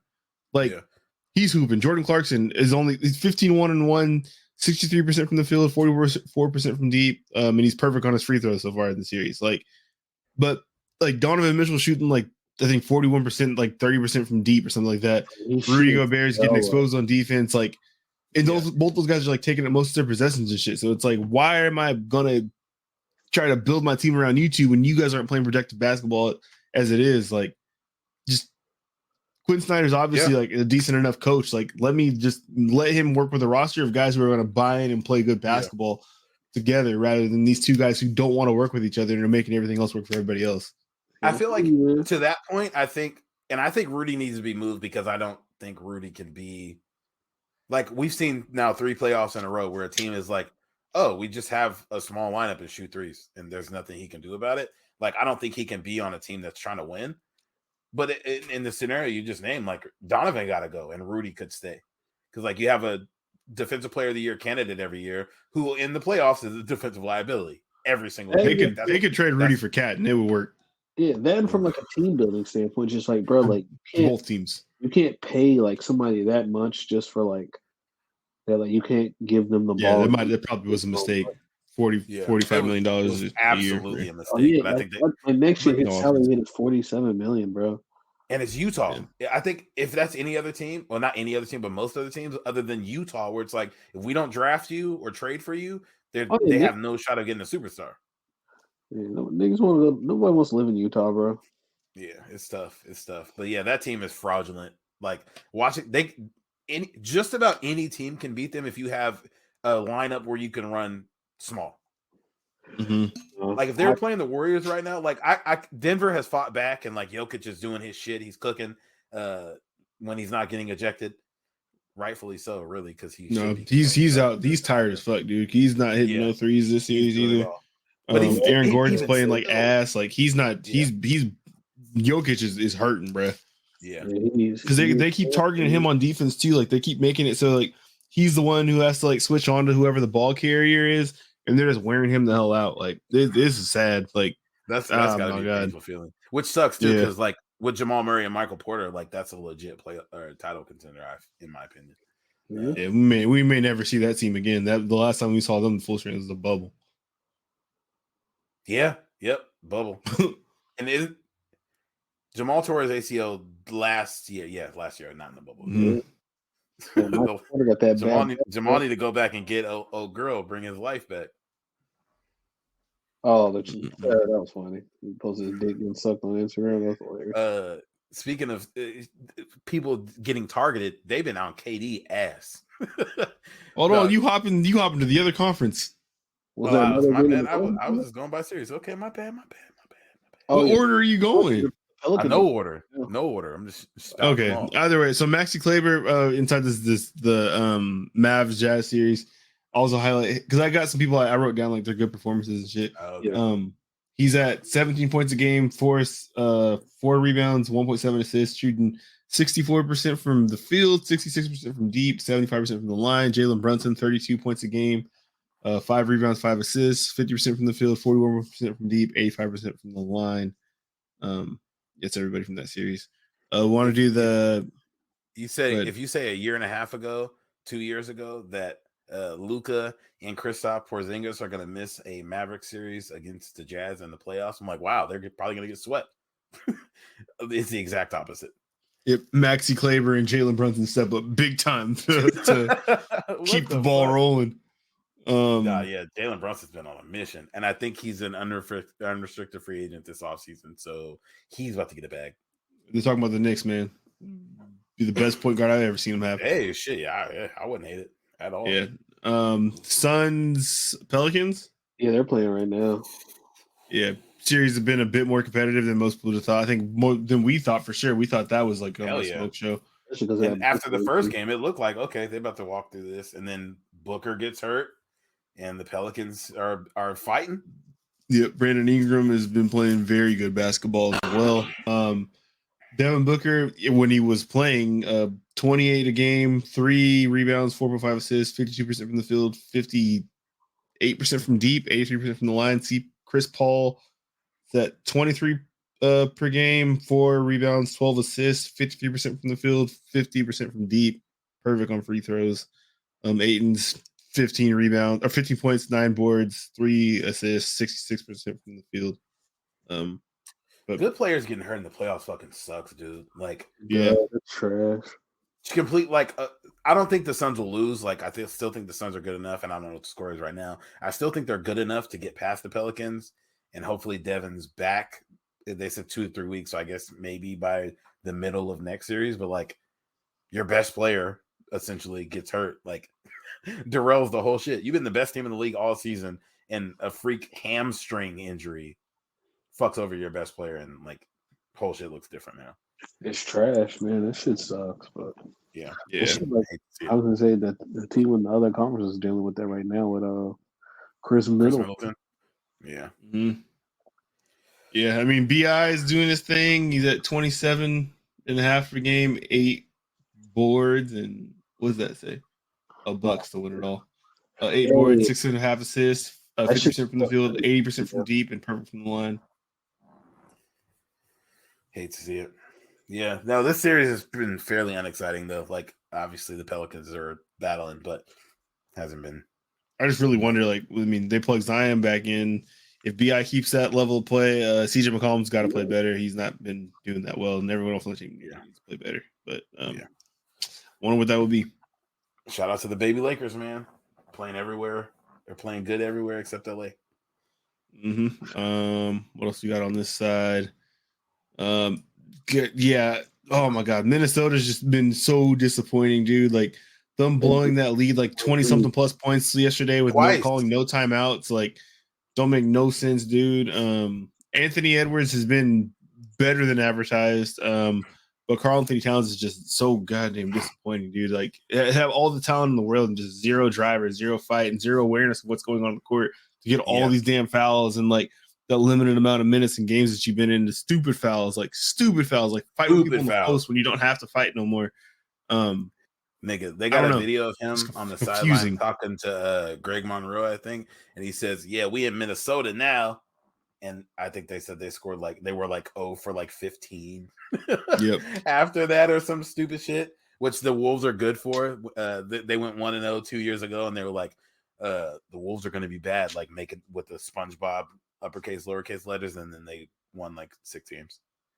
Yeah, they just, I mean, you look at how Jimmy forced his way out of there where he's like, I can't deal with these type of people or whatever. Like, just damn, he might have on something. Imagine Jimmy with Anthony Edwards right now. They'd probably be having the time of their fucking life. Absolutely. They'd be giving people hell. Him Anthony Edwards, and Pat Beverly? Yikes. Oh, my God. Shout out to Pat Beverly Mama. God damn. Nah, yeah, they be giving people fucking hell. Jesus Christ. What? Dog, she looked like she like 50 at the most. Like, she not that old. I would say she was that old. But...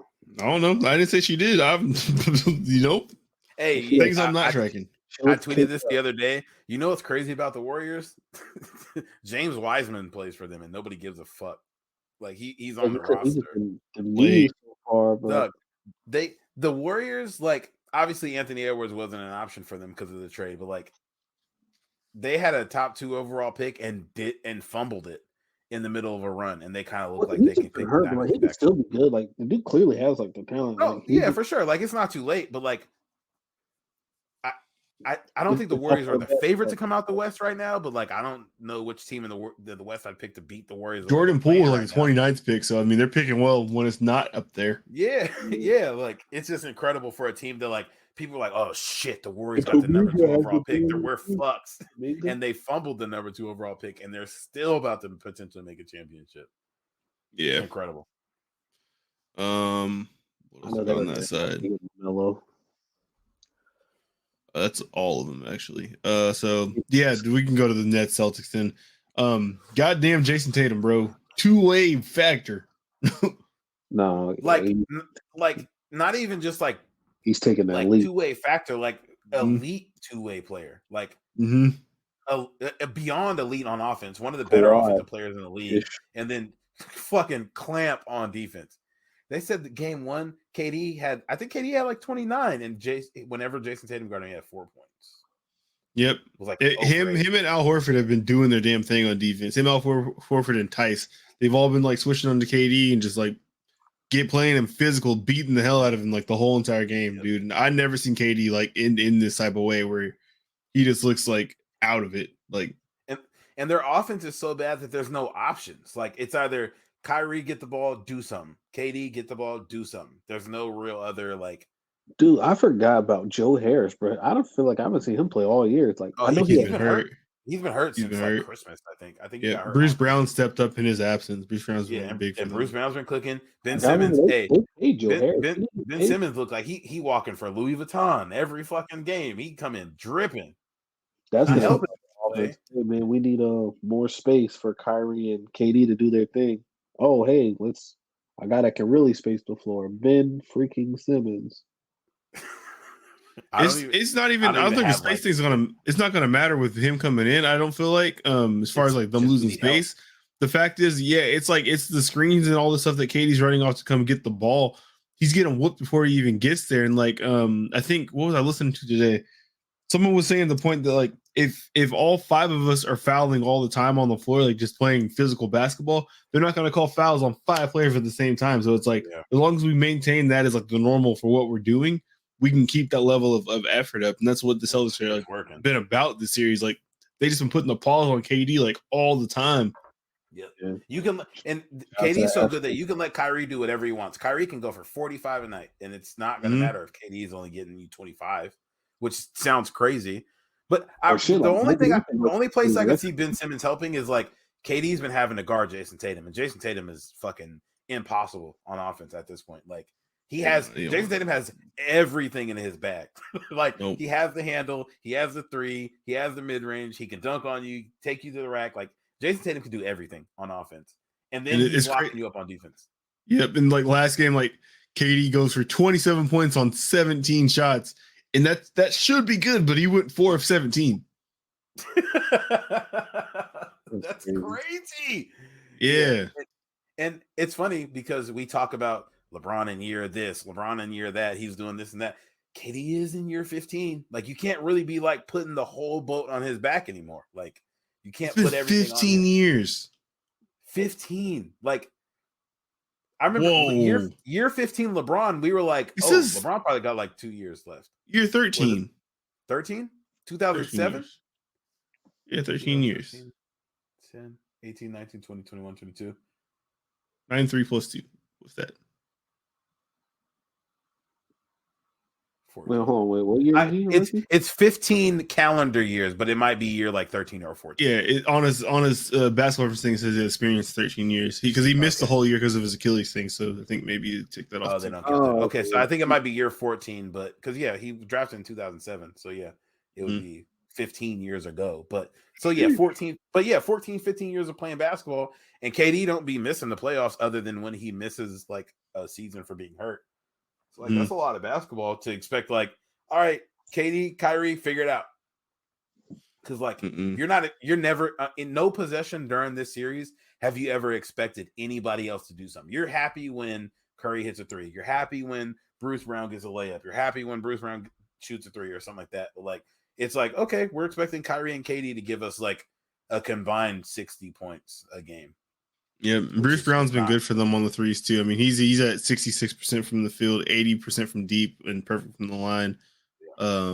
Seth Curry's at 50% from deep. Like all the support players have been doing what they're supposed to do, but it's just like Boston's playing against KD has been so damn good that it negates all of that because like the Nets don't really run deep like that, and KD is expected for at a minimum 30 points a game in the playoffs. So and they were saying, I know the last like 3 months of the season, Steve Nash was playing KD damn near 40 minutes a game because it was like, KD was like, I'll play that much.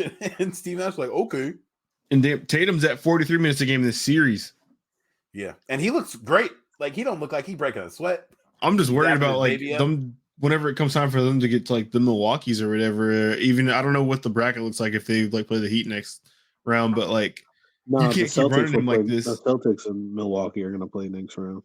Next round? Yeah. Man, you got to keep his legs good, man, because you do. But if Chris Middleton's not going to be there, you're going to pray. That's one less person. You're right. Yeah. Holiday. Yeah. Like, it's just shaping up for Boston to make a little run for sure. They're the favorites in the East right now.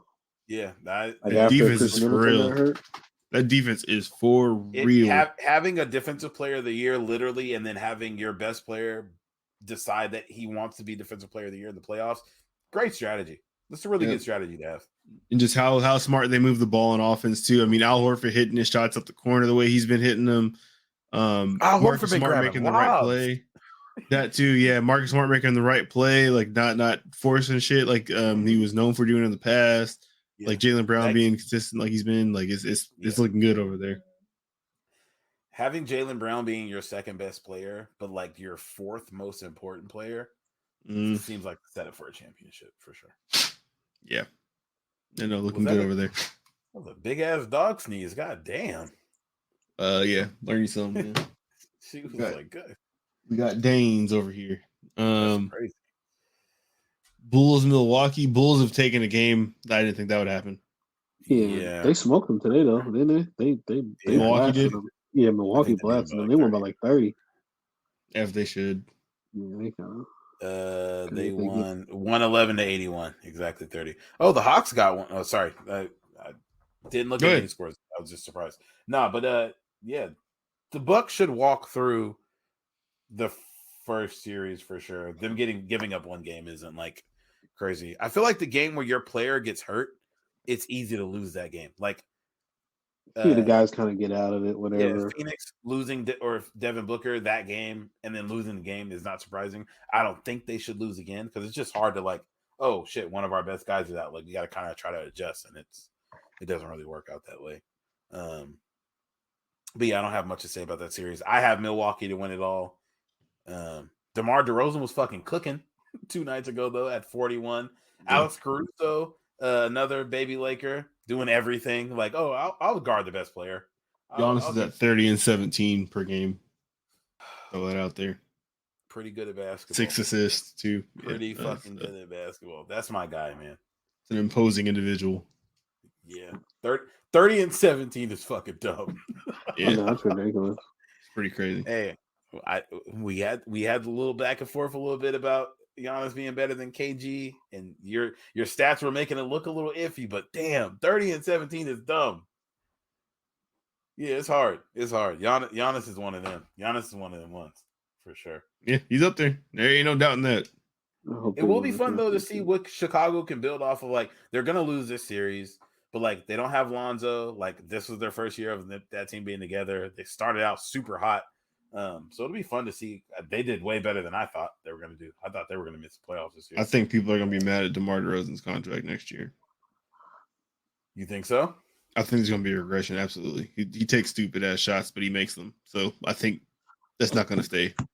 Been doing it for a long time. I think he'll still be good next year though, but I don't think he'll be like. Dog, there was at one point where I'm like, yo, this thing might be the MVP right now, bro. That nigga You were was fucking for hooping sure like a DeMar DeRozan MVP train. I would like to because I like his brand of basketball, but I don't know. Yeah, okay. Like you gotta start shooting threes, my boy. Like sorry. Yeah, it's tough to have one guy that's like, no, I just won't. But I won't miss a two. I won't miss a two. I'm just not going to shoot a three. Why won't he just take another step back? I don't understand. But it looks cooler to take long twos. He has a lot of KD's game without the 3-point part. No, he has Kyrie's game without the 3-point part. That's what it is. He don't get to the rack like that. No, but I'm like, if Kyrie's like mini Kobe, then like DeMar DeRozan's the same thing. Like that, they take the same type of shots. Micro Kobe, for sure. Yeah. Kobe with braids, which is what Tatum was for a while, and then he was like, "Oh, I should probably shoot the three," and then he started shooting the three really well. But Kyrie will shoot threes too, so it's interesting to me. It's tough. Then what other series was there? That's it. Philly, no. Toronto. We got Philly, Toronto, and Hawks in Miami. Sweet. I'm assuming Philly about to sweep. Definitely. And B looks good, but I did just see that he tore a ligament in his thumb. What? Tyrese Maxey's that one though. Are you kidding me? Hey, James Harden don't look the same, bro. Who? I don't even got hardest stats on here. I got Maxey pulled up 27, I was about to say 6, 3, 3.5, 60% from the floor, 47% from deep, perfect from the line. Dog, he kidding me? As explosive like he used to, man. That was the other playoff debut I was looking for was Tyrese Maxey. He came out cooking immediately. He's open. Yeah. And then what's up with Atlanta? Are they playing today? They lost today. Oh no, they won today. They won. Now? No, they just won. Oh, they won? Okay. It was why is the NBA dumb? They won 111-110. Oh wow. Yeah, Trey hit a game-winning floater. Nice. Yeah. Shout out to my guy. But yeah, no, they I say Miami in 5. Yeah, same. It's so funny how different the energy with Miami and like how they look. Or not Miami, with Atlanta is so much different from last year. Like they obviously made the Eastern Conference Finals, and we were like, "Oh, okay, like this team, this is the year last year was the year that it's like, okay, they should be bad. Oh wow, they're better than we thought." And they kind of just like easily made their way through the Eastern Conference. Yeah. And this year, same exact team ran everything back. Suck. Well, John Collins was playing good in the playoffs, and then like he missed a lot of time this year. Yeah, true. And it's just kind of like some aggression. Like I thought like DeAndre Hunter was going to take that step up, and like he's cool when he's healthy, but like he's missing game, and he just kind of I don't know. And they got rid of Cam Reddish, who came into the playoffs last year and did work for them, who obviously isn't good because he can't see the floor anywhere. he must not be good. Super unnecessary. All right. He can't be good. I don't understand it. Bibbs won't play him for a reason, but yeah. So the way it's looking right now, Jamal, you mentioned the bracket going forward. Miami, the winner of Miami Atlanta would play the winner of Philly Toronto. So we're looking at Miami Philly. Yeah. Which if Embiid got go ahead. What Duncan Robinson has been doing. Oh my God. He's shooting 90% from the floor, like 90% from deep. Jimmy Butler is 33 or 60% from the floor, 55% from deep. Like Miami's looking solid, man. Yep. It'll be interesting. Yep. I could see them beating Philly, especially if Joel Embiid is any kind of hurt. Like if you have a fucked up finger, that's just you're missing 2 more layups a game than you would have, or you not. And if it's on a shooting hand too. Yeah. Like that just stinks. So I see Miami probably pulling away in that one. And then we would have the winner of Milwaukee, Chicago. So probably Milwaukee going against Boston, which will be a good series. I'm excited to see that one. But Chris Middleton being gone, like, kind of makes that a little bit easier for Boston. So we'll see. It does, man. I'm worried.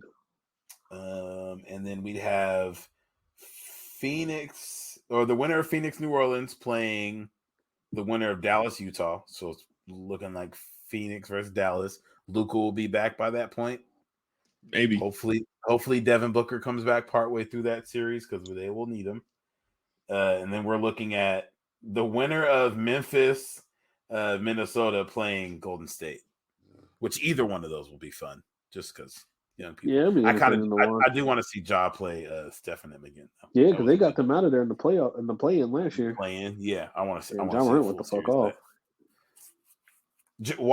Watching Ja and Anthony Edwards was like that buddy cop movie. I didn't know they picking each other up, they dapping each other. They got like the same type of energy. They play similar to one another. They fuck with each other. They respect each other. They're going at it, but it's been very fun to watch that series. And, playoffs been good so far though. Y'all got anything else?